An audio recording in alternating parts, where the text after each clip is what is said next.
మిత్రులారా, ఆంధ్రప్రదేశ్ అభ్యుదయ రచయితల సంఘం నిర్వహిస్తున్నటువంటి అంతర్జాల సదస్సుకి మీ అందరికీ స్వాగతం. అభ్యుదయ సాహిత్యోపన్యాసాలు శీర్షికలో ఇది 241వ ప్రసంగాన్ని ఈరోజు మనం వినబోతూ ఉన్నాం. విశిష్ట విమర్శ గ్రంథాలు శీర్షికలో ఇది 34వది. ఈరోజు వాటరేవు వీరలక్ష్మీదేవి గారి రచన భారతీయ నవలా దర్శనం గ్రంథం పైన డాక్టర్ వై సుభాషిణి గారి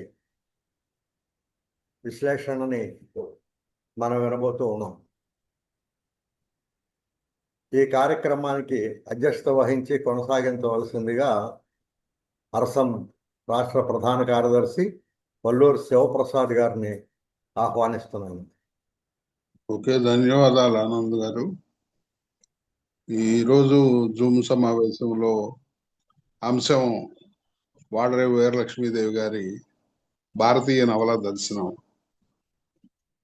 ఈ అంశం మీద ప్రసంగించడానికి వచ్చినటువంటి డాక్టర్ ఎర్రదొడ్డి సుభాషిణి గారికి సాదర స్వాగతం వేదిక మీదకు. ఇంకా ఈ వేదిక మీద ఉన్నటువంటి జూమ్ వేదిక మీద ప్రసంగం వినటానికి వచ్చినటువంటి అందరికీ కూడా స్వాగతము, నమస్కారాలు. సాంప్రదాయం, మన సభా సాంప్రదాయం ప్రకారం వక్తను పరిచయం చేయటం ఉంది కాబట్టి వారి గురించి సంక్షిప్తంగా కొంత పరిచయం చేస్తాను. వారి తల్లిదండ్రులు చందన కృష్ణారెడ్డి గారు తల్లిదండ్రులు. వీరికి పద్మావతి మహిళా విశ్వవిద్యాలయంలో ఎంఏ చేసి అక్కడే గోల్డ్ మెడల్ పొందారు.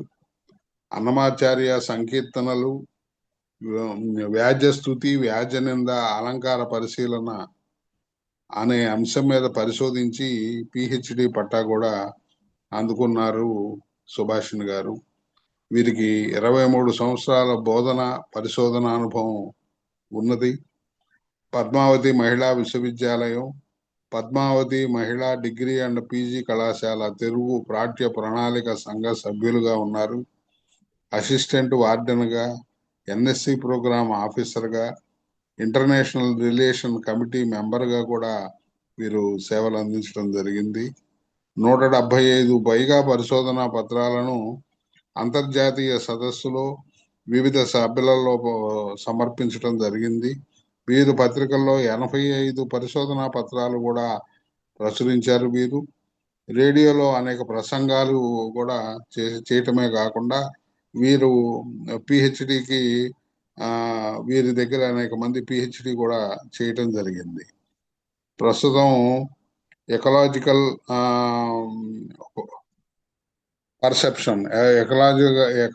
Perception in modern Telugu literature అన్న అంశం మీద పిఎం ఉషా ప్రాజెక్టు చేశారు వీరు. తర్వాత వీరు అనేక పుస్తకాలు కూడా సొంతంగా రచించడం జరిగింది. అన్నమయ్యకు అక్షరాంజలి అనేది ఒకటి. అట్లాగే మర్రి చెన్నారెడ్డి గారు సమతావాది బాబు జగజీవన్ రాము జీవిత చరిత్రలు అవలోకన, శాస్త్ర సాంకేతిక పారిభాషిక పదకోశాలు దానికి సంపాదకులుగా వీరు వ్యవహరించారు. ఇంకా పలు రచనలు చేసినటువంటి వీరికి అనేక పురస్కారాలు కూడా వీరి సేవలకు లభించినాయి. ఆచార్య దేవోభవ జాతీయ పురస్కారము, అలాగే కళాజ్యోతి జాతీయ పురస్కారం వంటి అనేక పురస్కారాలను కూడా అందుకున్నటువంటి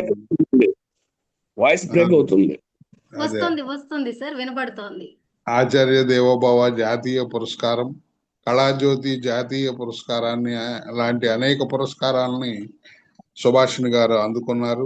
ఈరోజు ఈ ప్రసంగం చేయడానికి వారు చేసినందుకు చాలా సంతోషిస్తూ వారిని వేదిక మీదకు వచ్చి భారతీయ నవలా దర్శనం వాడరేవు వీరలక్ష్మీదేవి గారి పుస్తకం గురించి పరిచయం చేయవలసిందిగా నేను సాదరంగా ఆహ్వానిస్తున్నాను వేదిక మీద. నమస్కారం. రెండమ్మా. Sir, thank you sir. నమస్కారం సార్. సాహితీ ప్రియులందరికీ నమస్కారం.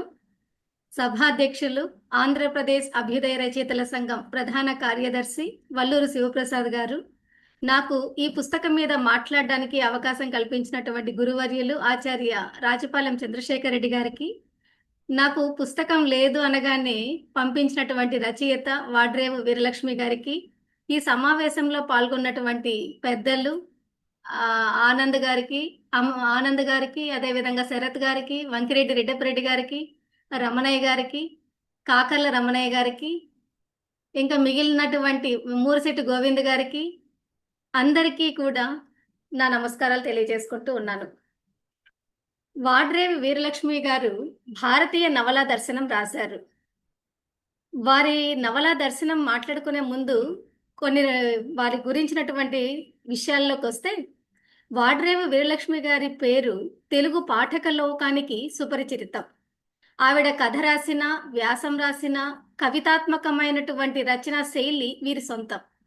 ప్రాచీన ఆధునిక సాహిత్యాల పట్ల సమానమైనటువంటి గౌరవాన్ని, ఆదరణని చూపేటటువంటి వ్యక్తి.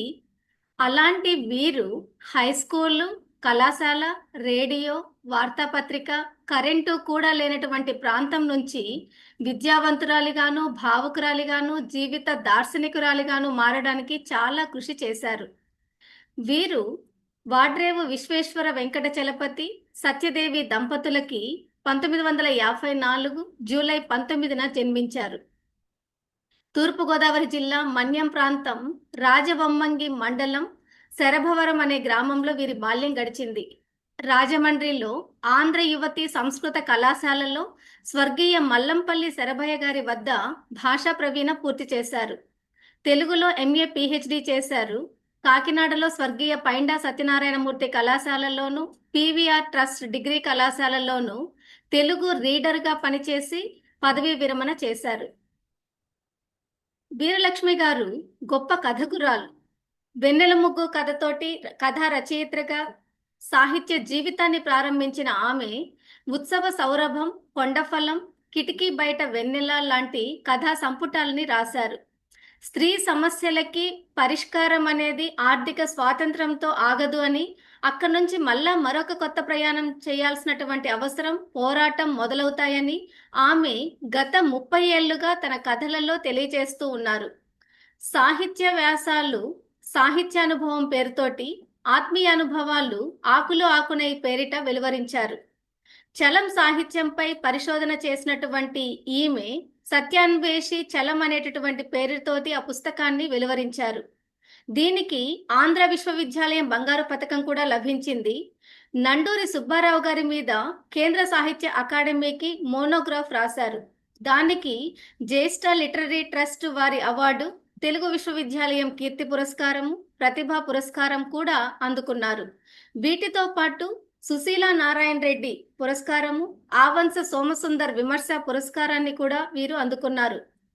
కొన్ని సేఫాలికలు అనే సాహిత్య వ్యాసాల సంపుటిని వెలువరించారు. వీరి విశ్లేషణల్లో భారతీయ సాంప్రదాయిక సాహిత్య విమర్శ ప్రభావాన్ని నేను గమనించాను. చలం, పాలగుమ్మి పద్మరాజు లాంటి రచయితల ప్రభావం వీరి మీద ఉంది. వారి తాలూకు తాత్విక ఆలోచనలు ఈమె రచనల్లో నాకు కనిపిస్తూ ఉన్నాయి. వీరు చేసినటువంటి మరో రచనే మనం ఇప్పుడు మాట్లాడుకోబోయేటటువంటి భారతీయ నవలా దర్శనం. భారతీయ సాహిత్యం అనేక భాషల సమాహారం. ఈ వైవిధ్యాన్ని ఒక చోట పరిచయం చేసేటటువంటి గ్రంథము ఇది. 60 ప్రముఖ భారతీయ నవలల సంక్షిప్త పరిచయం మనకి గ్రంథంలో దొరుకుతుంది. ఇది భాషా వైవిధ్యాన్ని, సాంస్కృతిక ఏకత్వాన్ని, సామాజిక స్థితిగతులని ప్రతిబింబిస్తూ రాసినటువంటి గ్రంథం. తెలుగులో విశ్వ సాహిత్యాన్ని పరిచయం చేసినటువంటి మొదటి మహిళగా మనం మాలతీ చందూర్ గారిని చూస్తూ ఉన్నాం. భారతీయ సాహిత్యాన్ని పరిచయం చేసినటువంటి 2వ మహిళగా నేను వీరలక్ష్మి గారిని గమనించాను. మాలతీ చందూర్ గారు 350 నవలలు పరిచయం చేశారు. వాటిలో కొన్నిటిని పాత కెరటాలు పేరుతోటి 2 సంకలనాలు తీసుకొచ్చారు. మిగిలిన 160 నవల పరిచయాలని నవలా మంజరి అనే పేరుతోటి 6 సంపుటాలుగా ప్రచురించారు. ఆనాడు పాత కెరటాలు అనేటటువంటి శీర్షిక నిర్విరామంగా 25 ఏళ్ల పైనే స్వాతి పత్రికల్లో కొనసాగింది. ఈనాడు వీరలక్ష్మి గారు ప్రసిద్ధ భారతీయ నవలల్ని గత కొన్నేళ్లుగా చినుకు మాసపత్రికలో పరిచయం చేశారు. నాకు ఇద్దరి దగ్గర పోలికలు కనబడ్డాయి, అందుకే ఈ సందర్భంలో గుర్తు చేస్తూ ఉన్నాను. ఆ పరిచయాలన్నింటినీ ఇప్పుడు ఇలా పుస్తక రూపంలో తీసుకొచ్చారు. ఈ పుస్తకం గురించి వాడ్రేవు చినవీరభద్రుడు గారు మాట్లాడుతూ ప్రశంసిస్తూ బనగన్నాడి నవలను సమీక్షిస్తూ ఒక సాహిత్య విమర్శకుడు దాన్ని మరొక డిస్కవరీ ఆఫ్ ఇండియాగా పేర్కొన్నాడట. ఈ పుస్తకంలో పరిచయం చేయబడ్డ 35 రచనలకి ఆ మాట వర్తిస్తుంది అన్నారు ఆయన. అది అక్షర సత్యం. ఎందుకు అంటే మన దేశ యథార్థ స్వరూపం సామాజిక సాంస్కృతిక నేపథ్యాలను దృశ్యమానం చేస్తూ ఉన్నాయి. మనకి తెలియనటువంటి ఎన్నో జీవితాలని, అందులో ఎదురయ్యేటటువంటి ఎన్నో విషయాలని ఈ నవలలు మనకు అందిస్తూ ఉన్నాయి. మొత్తం నవల చదివిన ఒక అనుభూతిని ఈ రచన మనకు అందిస్తూ ఉంది. ఈ నవల దర్శనం, గ్రంథ నిర్మాణం ఎలా చేశారు అనే విషయానికి వస్తే, వీరు కథలు రాశారు, నవల పరిచయాలు చేశారు. కథ విషయానికి వస్తే అది జీవితానికి సంబంధించినటువంటి ఎన్నో విషయాలలో ఏదో ఒక స్వల్పమైనటువంటి అంశాన్ని ఆశ్రయించుకొని ఉంటుంది. దాని ప్రమాణమే కాదు, దాని పరిధి కూడా చాలా తక్కువ. కానీ నవల జీవితం అంత విశాలంగా ఉంటుంది. జీవితాన్ని వ్యాఖ్యానిస్తుంది, జీవన గమనాన్ని విశ్లేషించి సిద్ధాంతీకరిస్తుంది. అలాంటి విశాలమైన నవలను సంక్షిప్తంగా మన ముందు ఉంచారు. నవల పరిచయంలో ఉండేటటువంటి భాష కానీ శైలి కానీ పాఠకుడు చదవడానికి అనుగుణంగా రచన చేయడం వీరిలో ఉండేటటువంటి ప్రత్యేకత. నవల సాహిత్యం మన నాగరికత సృష్టించినటువంటి ఒక గొప్ప ప్రజా కళారూపం. మానవుడిని సంపూర్ణంగా చిత్రించడానికి ప్రయత్నించినటువంటి ఒక కళారూపంగా నవలని మనం చెప్పుకోవచ్చు. అయితే మానవుడి బాహ్య జీవితాన్ని మాత్రమే కాకుండా ఆంతరిక ప్రపంచాన్ని కూడా దృశ్యమానం చేయగలిగే శక్తి ఒక్క నవలకి మాత్రమే ఉంది. అలాంటి ఈ నవలలో, ఆ నవల పరిచయాల గ్రంథంలో ఈ వీరలక్ష్మి గారు మొత్తం 12 భాషల్లో ఉండేటటువంటి 60 నవలలని మనకి పరిచయం చేశారు. వీటిల్లో 15 మంది స్త్రీ రచయితలు రాసినవి ఉన్నాయి. 4 ఒక వంతు స్త్రీ రచయితలకి కేటాయించడము గమనార్హం. వీరు రాసినటువంటి 60 నవలల్లో 10 బెంగాలీ నవలలైతే 7 తమిళ నవలలు, 7 మలయాళీ నవలలు, 4 హిందీ నవలలు, 6 కన్నడ నవలలు, 5 మరాఠీ, 3 ఒరియా, 3 గుజరాతీ, 2 అస్సామీ, 1 సింధీ నవల, 6 తెలుగు, 6 ఆంగ్ల నవలలు పరిచయం చేశారు. ఈ నవలలన్నింటిలో భారతీయ భాషల రచయితలు ప్రదర్శించినటువంటి సమగ్ర భారతీయ సంస్కృతిని మన ముందు ఉంచారు. వీరు రాసినటువంటి ఈ 60 నవలల్ని అంశాల వారీగా మనం పరిశీలించినప్పుడు గ్రామీణ జీవితం మొదలుకొని ప్రపంచీకరణలో భాగంగా మారుతూ ఉన్నటువంటి పరిస్థితులు అనుగుణంగా మారాల్సినటువంటి, ఆధునీకరణ చెందాల్సినటువంటి అవసరం వరకు వీరి నవలల్లో ఉండేటటువంటి వస్తువుని చూడవచ్చు. మొత్తం నవలల్లో సమాజాన్ని గురించే చెబుతూ ఉన్నా వాటిల్లో ప్రాధాన్యతను బట్టి నేను గమనించినటువంటివి 24 నవలలు సామాజిక అంశాలు ఉన్నాయి, 10 ఆత్మకథలు కనిపిస్తూ ఉన్నాయి, 6 చారిత్రక నేపథ్యంతో రాసినటువంటి సాంఘిక నవలలు ఉన్నాయి, 8 స్త్రీ సంబంధమైనవి, అందులో స్త్రీవాదాన్ని కొత్తగా పరిచయం చేసినటువంటివి ఉన్నాయి. వీటితో పాటు 5 నవలలు గ్రామీణ వ్యవస్థ తీరుతెన్నులు, రైతుల జీవితాలను ప్రతిబింబించేవి ఉన్నాయి. 4 నవలలు సంప్రదాయాలు, ఆచారాలు, మూఢ విశ్వాసాల వలలో చిక్కుకొని పడుతూ ఉన్నటువంటి బాధలను వివరించినవి ఉన్నాయి. వీటితో పాటుగా కళారంగంలో ఉండేటటువంటి ఇబ్బందుల్ని తెలుపుతూ రాసినటువంటి నవల ఒకటి ఉంది, ఆదివాసీల జీవితాలను తెలిపేటటువంటి నవల ఒకటి ఉంది, పక్షులని గురించి కూడా ఉన్నటువంటి నవల ఒకటి కనిపిస్తుంది. ఇలా ఆమె స్పృశించినటువంటి నవల పరిచయం లేదు అంటే అతిశయోక్తి కాదు. ఆమె ఎంచుకున్నటువంటి ప్రతి అంశము, ప్రతి రచన విశిష్టంగానే కనిపిస్తూ ఉంది. ఈ గ్రంథం భారతదేశంలో ఉండేటటువంటి విభిన్న సాహిత్య రీతులు, రచనా తీరుతెన్నుల్ని చూపిస్తూ ఉంది. భారతదేశ సాహిత్యాన్ని ఒక వేదిక మీదకు తీసుకురావడం వల్ల తులనాత్మకతకి కూడా దోహదం చేస్తూ ఉంది. ఇది పరిశోధకులకి మార్గదర్శకమవుతుంది ఈ గ్రంథం. వీరలక్ష్మి గారు నవల పరిచయాలతో పాటు నవలల్లో సమీక్ష కూడా చేశారు. నవలలో ఉండేటటువంటి మంచిని చెప్పారు, చెడు చెప్పారు, బాగున్న అంశాలు చెప్పారు, బాగా లేని అంశాలు చెప్పారు. ఇలా చదివిన వాటిలో తనకు బాగా నచ్చిన అంశాలని కూడా క్రోడీకరించారు.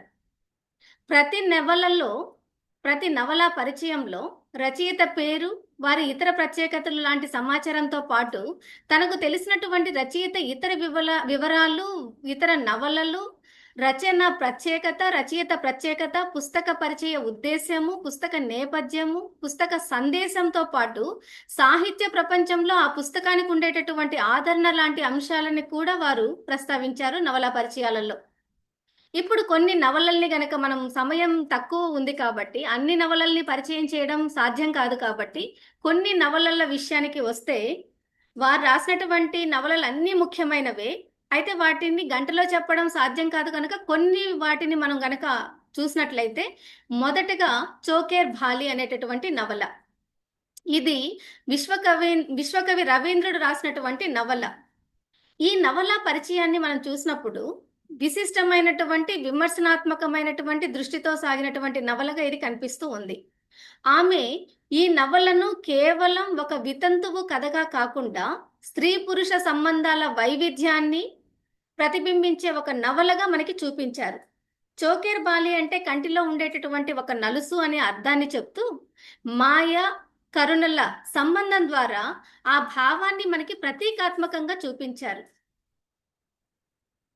వీరి పరిచయంలో మరొక విషయము, కథ కంటే అనుభూతి ఒక ముఖ్యమైన అంశంగా పేర్కొన్నారు. ఈ నవలను చదివినటువంటి అనుభూతిని, ఇలాగే సినిమా రూపంలో చూసినటువంటి అనుభూతిని, రెండిటిని ప్రస్తావిస్తూ ఠాగూర్ సృష్టించినటువంటి ఒక సున్నితమైన భావజాలాన్ని వివరించారు. మానవ అనుబంధాల సౌందర్యాన్ని ఎంతో హృద్యంగా చిత్రీకరించారని ఆవిడ పేర్కొన్నారు రచయిత గురించి. మరొకటి, ఇదే నవలల్లో మాయ అనే పాత్ర గురించి ఆమె చేసిన విశ్లేషణ చాలా ముఖ్యమైనటువంటి విషయం. మాయను ఒక వితంతువుగా కాకుండా సహజమైనటువంటి భావాలు, కోరికలు కలిగినటువంటి స్త్రీగా చూపించిన ఠాగూర్ ప్రతిభను ఆమె ప్రశంసించారు. వితంతువుల మీద సమాజం పెట్టినటువంటి పరిమితులను ప్రశ్నించే విధంగా ఈ నవల ఉంది అని కూడా ఆవిడ తెలిపారు. అలాగే స్త్రీ పురుష సంబంధాల్లో ఉండేటటువంటి సంక్లిష్టతను, ఆకర్షణలని, మానసిక సంఘర్షణల్ని ఈ నవల ద్వారా ఠాగూర్ విశ్లేషించాడని కూడా పేర్కొన్నారు. కుంజ, కరుణ, బిహారీ, మాయ ఈ 4 పాత్రల మధ్య ఏర్పడినటువంటి సంబంధాలని ఆమె విశ్లేషిస్తూ, ప్రేమ, మోహము, నైతికత వీటి మధ్య ఉండేటటువంటి తేడాలని చూపించారు. ఇంకా ప్రేమలో అధికారము, పరిమితి, బాధ్యత లాంటి అంశాలను ఠాగూర్ ఎలా ప్రతిపాదించాడో కూడా ఆమె వివరించారు. మాయ అనేటటువంటి వ్యక్తి చివరికి తన ఆత్మగౌరవాన్ని కాపాడుకోవడం ద్వారా ఉన్నతమైనటువంటి వ్యక్తిత్వాన్ని చూపించిందని అభిప్రాయపడ్డారు. మొత్తం మీద మనం చోకేర్ బాలి నవలని గమనించినప్పుడు అనుభూతి ప్రధానంగాను, విమర్శనాత్మకంగాను స్త్రీ స్వేచ్ఛ కోణంలో పరిచయం చేసి దాని సాహిత్య విలువని మనకి స్పష్టంగా తెలియజేశారు వీరలక్ష్మి గారు. మరొక నవల శేష ప్రశ్న. భారతీయ సాహిత్యంలో సామాజిక వాస్తవాలని లోతుగా ప్రతిబింబించినటువంటి రచయితల్లో ఒకరు శరత్చంద్ర చట్టోపాధ్యాయ. ఆయన రచనలు కేవలం కథలుగా కాకుండా సమాజపు లోపాలను వెలికి తీసేలా ఉంటాయి. ముఖ్యంగా శేష ప్రశ్న అనేటటువంటి నవల భారతీయ సమాజంలో ఉండేటటువంటి సాంప్రదాయాలను, ఆచారాలను, మానవ సంబంధాలని ప్రశ్నిస్తూ కొత్త దారిని చూపించారు. శరత్చంద్ర చట్టోపాధ్యాయ 1876లో బెంగాల్లోని హుగ్లీ ప్రాంతంలో జన్మించారు. బాల్యంలోనే చాలా కష్టాలు ఎదుర్కొన్నారు. తల్లిదండ్రుల్ని కోల్పోయి మామయ్య వద్ద పెరిగారు. అనేక అనుభవాలు జీవితంలో పొందినటువంటి ఆయన కొంతకాలం సన్యాసిగా కూడా సంచరించారు. అలాగే రంగూన్లో కూడా ఆయన ఉద్యోగం చేశారు. ఆధునిక భారతీయ సాహిత్యకారుల్లో అగ్రశ్రేణికి చెందినటువంటి నవల రచయిత ఈ శరత్చంద్ర చట్టోపాధ్యాయ. ఆధునిక తెలుగు వచన సాహిత్యాన్ని గణనీయంగా ప్రభావితం చేసినటువంటి వ్యక్తి. వీరిపైన స్వామి వివేకానంద బోధనలు గాఢమైన ప్రభావం చూపించాయి. ఆయన భారత జాతీయ కాంగ్రెస్లో కూడా పనిచేశారు. ఈ విస్తృతమైనటువంటి అనుభవాలే ఆయన రచనలకి లోతుని ఇచ్చాయి. ఆయన రచించినటువంటి శేషప్రశ్న, గృహదహనం, విప్రదాసు అనే 3 నవలల్ని వీరలక్ష్మి గారు పరిచయం చేశారు. మూడింటిని ఒక ప్రత్యేకమైన దృష్టితో పరిచయం చేశారు. సాధారణ కథా సంగ్రహంగా కాకుండా విమర్శనాత్మకంగా, ఆలోచనాత్మకంగా, సమాజ సంబంధిత కోణాలలో నవలల్ని పరిచయం చేశారు. ఆమె దృష్టిలో శేష ప్రశ్న అనేది ఒక కథ కాదు, అది ప్రశ్నల సమాహారం, సమాజానికి ఒక సవాల్. ఈ నవల ఇప్పటికీ ప్రస్తుత కాలానికి సంబంధించిందిగా, కాలం మారినా సమస్యలు మారలేదని 1931లో రాసినప్పటికీ నిన్న రాసిన నవలలా అనిపిస్తుంది అని అన్నారు ఒక చోట. కమల పాత్రని విశ్లేషిస్తూ ఆమెను సంప్రదాయాలకి సవాల్ చేసే ఒక వ్యక్తిగా, స్త్రీ స్వేచ్ఛకు ప్రతీకగా, ఆలోచనల్లో విప్లవం ఉన్నటువంటి వ్యక్తిగా రచయిత చూపించారని ఒక చోట ప్రశంసించారు. కారణం, కమల ప్రతి సిద్ధాంతాన్ని ప్రశ్నిస్తూ ఉంది, అంగీకరించిన వాటిని ఖండిస్తూ ఉంది, స్వతంత్ర జీవన విధానాన్ని అనుసరిస్తూ ఉంది. ఇది దానికి కారణంగా నిలుస్తుంది. శరత్ చంద్ర చట్టోపాధ్యాయ పాత ఆచారాలని మూలాల్లోకి వెళ్ళి మరి ప్రశ్నించాడు అని కూడా ఆవిడ చెప్తూ అందానుసరణను తీవ్రంగా ఖండించారు అని అన్నారు. ముఖ్యంగా మతము, కులము, ఆచారాలు ఇవన్నీ కూడా మానవుడి అభివృద్ధికి అడ్డంకిగా మారితే వాటిని తిరస్కరించాలని కూడా రచయిత చూపించారు అని పేర్కొన్నారు. ఈ శేష ప్రశ్న అనేటటువంటి నవలని కథగా కాకుండా సమాజాన్ని ప్రశ్నించేటటువంటి ఒక తత్వ గ్రంథంగా ఆవిడ పరిచయం చేశారు. కమల పాత్ర ద్వారా స్త్రీ స్వాతంత్ర్యము, సంప్రదాయాలపైన ఒక విమర్శ, మానవత దృక్పథం లాంటి అంశాలని విశ్లేషిస్తూ ఈ నవల ప్రాసంగికతను స్పష్టంగా చూపించారు. సంప్రదాయాలపైన ఒక విమర్శ, వివాహ వ్యవస్థపై ప్రశ్నలు, మానవత దృక్పథం లాంటి అంశాలను స్పష్టంగా విశ్లేషించారు. ఈ నవలలో ఉండేటటువంటి సమస్యలు నేటికి కొనసాగుతున్నాయి అని చెప్తూ దీని శాశ్వతత్వాన్ని గుర్తు చేశారు. వాద ప్రతివాదాల ద్వారా సమాజపు మూలాలను శరత్చంద్ర ప్రశ్నించాడని తెలియజేస్తూ లోతైనటువంటి ఒక విమర్శనాత్మక దృష్టితోటి ఆవిడ పరిచయం చేశారు. ఆమె ఈ నవలల్ని సాధారణమైనటువంటి కథగా కాకుండా సమాజాన్ని ప్రశ్నించే ఒక తత్వ గ్రంథంగా భావించడం ఇక్కడ విశేషమైనటువంటి విషయం. ఈ నవలలో కథా సరళి కంటే వాద ప్రతివాదాలే ప్రధానము అని పేర్కోవటం, ప్రతి పాత్ర ఒక సిద్ధాంతానికి ప్రాతినిధ్యం వహిస్తుంది అని చెప్పటం ఈ నవలలో గమనార్హం. మరొకటి, వివాహ వ్యవస్థ పట్ల కమల అభిప్రాయాలను ఆమె స్పష్టంగా చూపించారు. ఆనందం లేనటువంటి వివాహం జీవోత్సవం అని కమల భావనని పేర్కొంటూ వివాహాన్ని జీవిత లక్ష్యంగా చూడకూడదు అని పేర్కొన్నారు. అట్లాగే స్త్రీల త్యాగ భావనని కూడా విమర్శిస్తూ అది మిథ్యాభిమానంగా మారింది అని వివరించారు. ఇట్లా నవలలో ఉండేటటువంటి అన్ని అంశాల పట్ల విశ్లేషణ చేస్తూ రాసినటువంటి తీరు ప్రశంసనీయమైంది. మరొకటి, ఇదే నవలలో సంప్రదాయము, ఆధునికత మధ్య ఉండేటటువంటి సంఘర్షణని కూడా స్పష్టంగా గుర్తించారు. ఆసుబాయ్, కమల పాత్రల ద్వారా పాత కొత్త ఆలోచనల మధ్య ఉండేటటువంటి తారతమ్యాన్ని స్పష్టంగా చూపించారు. అయితే రచయిత ఇద్దరిని సమానంగా గౌరవించాడని కూడా తెలియచేశారు. ఇంకా ఈ నవలలో ఉండేటటువంటి మానవత దృక్పథాన్ని ప్రధానంగా గుర్తించారు.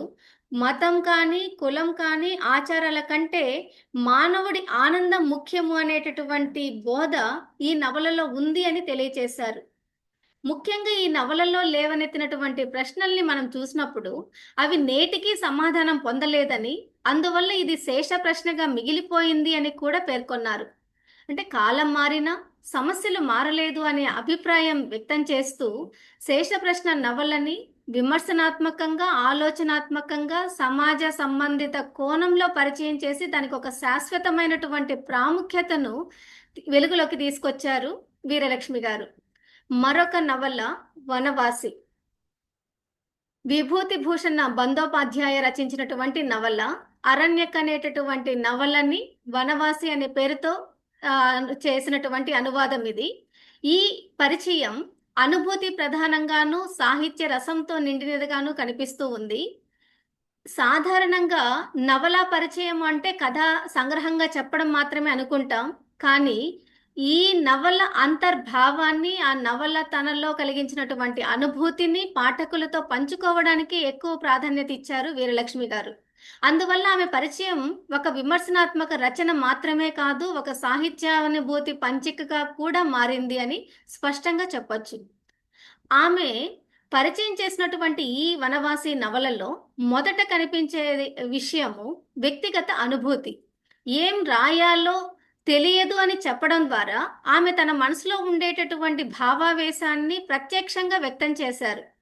ఈ మాటల ద్వారా నవల తనపై చూపినటువంటి ప్రభావాన్ని పాఠకుడు ముందుగానే అర్థం చేసుకుంటాడు. ఒక మంచి పుస్తకం మనసులో ఎలాంటి ముద్ర వేస్తుందో, అది కేవలం కథతో కాకుండా అనుభూతితో ఎలా ముడిపడి ఉంటుందో ఆమె చెప్పే తీరు మనసుని హత్తుకుంటుంది. తన చిన్ననాటి పఠనానుభవాల్ని గుర్తు చేసుకుంటూ ఆ జ్ఞాపకాలను పాఠకులతో పంచుకోవడం ద్వారా నవలతో తనకున్నటువంటి ఆత్మీయ సంబంధాన్ని ఆమె స్పష్టంగా తెలియజేశారు. ఈ నవల పరిచయంలో ప్రధానంగా నిలిచేటటువంటి మరొక విషయం ప్రకృతి వర్ణన.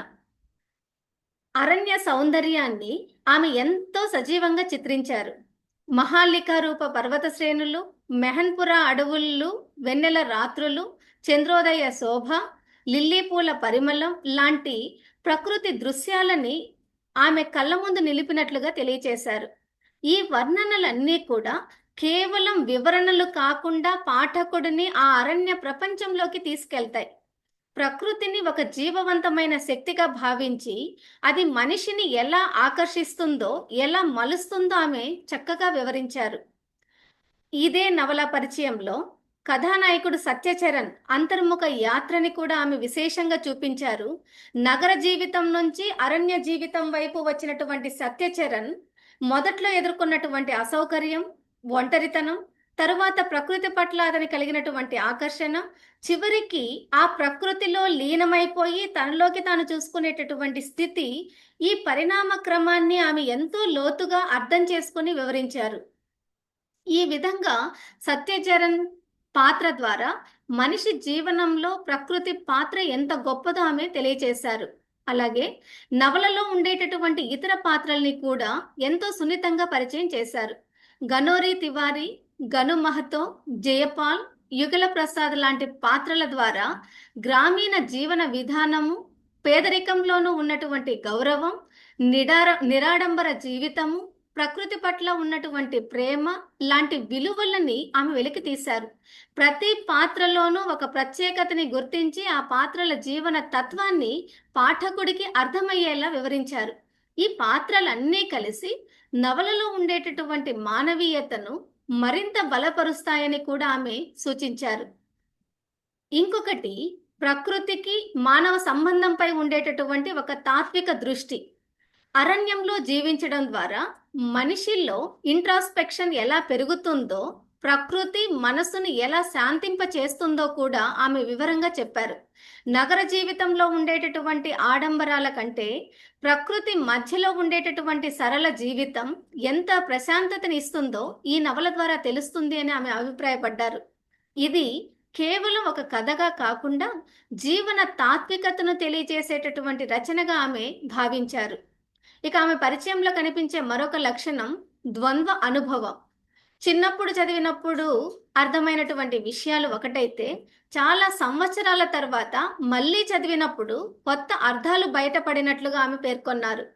ఈ విధంగా ఒకే రచన పాఠకుడి వయస్సు, అనుభవం ఆధారంగా కూడా భిన్నంగా అనుభూతి కలిగిస్తుంది అని ఆమె తెలియజేశారు. ఇది ఒక గొప్ప సాహిత్య రచనకు ఉండేటటువంటి ఒక ప్రధాన లక్షణమని కూడా ఆవిడ సూచించారు. చివరిగా ఈ నవలలో తన పరిచయాన్ని భావోద్వేగ పూర్ణంగా ముగించారు. ఈ నవల చదవనటువంటి వారు ఒక అపూర్వమైనటువంటి సౌందర్యానుభూతిని కోల్పోయినట్లేనని చెప్పడం ద్వారా పాఠకుడిని ఆ నవల చదవాలని ప్రేరేపణ చేస్తారు.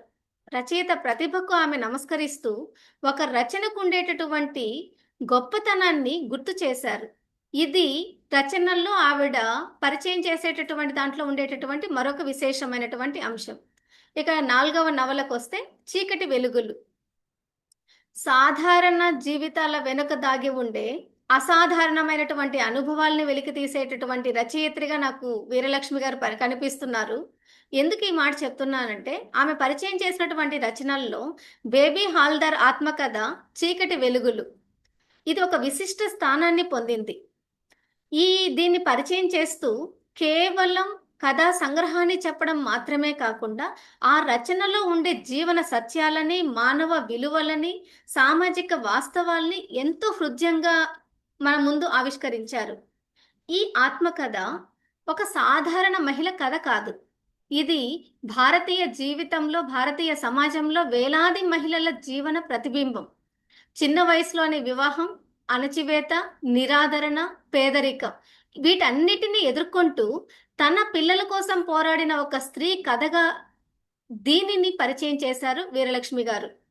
బేబీ జీవితం ప్రారంభం నుంచే కష్టసాధ్యంగా ఉండటము, కుటుంబంలో ప్రేమ లేకపోవడము, తండ్రి నిర్లక్ష్యము, తల్లి వేదన, ఇవి అన్నీ ఎగువ దిగువ మధ్యతరగతి పేద కుటుంబ జీవితాలలో కనిపించే సాధారణ పరిస్థితులు, వీటిని మనకి ప్రతిబింబింప చేశారు.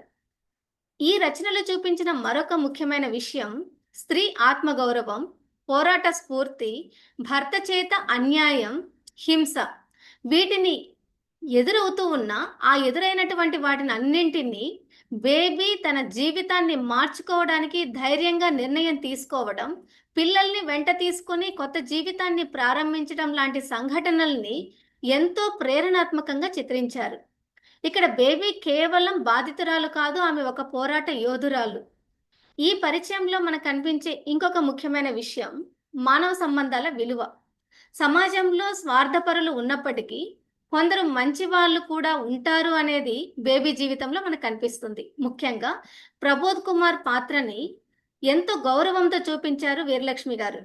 అతను బేబీ జీవితంలో మార్పుకి కారణమవడం, ఆమెకు విద్యా ప్రేరణ ఇవ్వడం, రచయిత్రిగా తీర్చిదిద్దటం, ఇవన్నీ మనుషుల దయాగుణం, మార్గనిర్దేశం చేసేటటువంటి గుణానికి ఉదాహరణలుగా చూపించారు.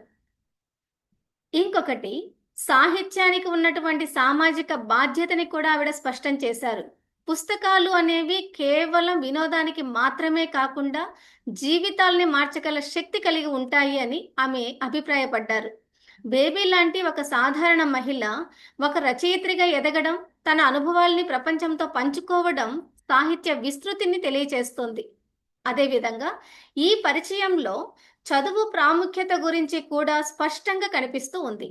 చిన్నప్పటి చదువు మధ్యలో ఆగిపోయినా జీవితానుభవాల ద్వారా బేబీ తిరిగి చదువుకోవడం, చదువుకు దగ్గరవ్వటం, పుస్తకాలు చదవడం ద్వారా తనలో ఉండే భావజాలాన్ని అభివృద్ధి చేసుకోవడం, ఇవన్నీ విద్య యొక్క శక్తిని మనకి తెలియచేస్తాయి. ఈ రచన ఒక వ్యక్తిగతమైనటువంటి కథగా కాకుండా సామాజిక సందేశంతో కూడినటువంటి సాహిత్యంగా పాఠకుల ముందు ఉంచారు. బేబీ కథ చదివినప్పుడు సమాజంలో ఉన్నటువంటి అన్యాయాలు మాత్రమే కాదు, వాటిని ఎదుర్కొనేటటువంటి ధైర్యం కూడా మనకు తెలుస్తుంది అని ఆవిడ సూచించారు. సమాజంలో ఇలాంటి మహిళల్ని మనం గుర్తించి వారికి సహాయం చేయగలిగినటువంటి వ్యక్తులు అవసరమని కూడా ఆమె అభిప్రాయపడ్డారు. ఈ బేబీ హల్దర్ రాసినటువంటి చీకటి వెలుగులు పరిచయం ద్వారా ఈ ఆత్మకథ ఒక వ్యక్తిగత బాధా కథను దాటి స్త్రీ శక్తి, మానవత్వం, విద్య, ఆత్మగౌరవం లాంటి విలువల్ని ప్రతిపాదించే ఒక గొప్ప సాహిత్య కృతిగా మన ముందుకు వచ్చింది. మరొకటి పర్వ. ఈ పర్వ నవల మీద పాఠకులలో ఉండేటటువంటి ఆసక్తిని ప్రస్తావిస్తూ ఇది సాధారణ మహాభారతం కాదు అని, ఒక కొత్త దృక్కోణంతో చూసినటువంటి రచన అని తెలియజేశారు. భైరప్ప గారు రాసినటువంటి రచన ఇది.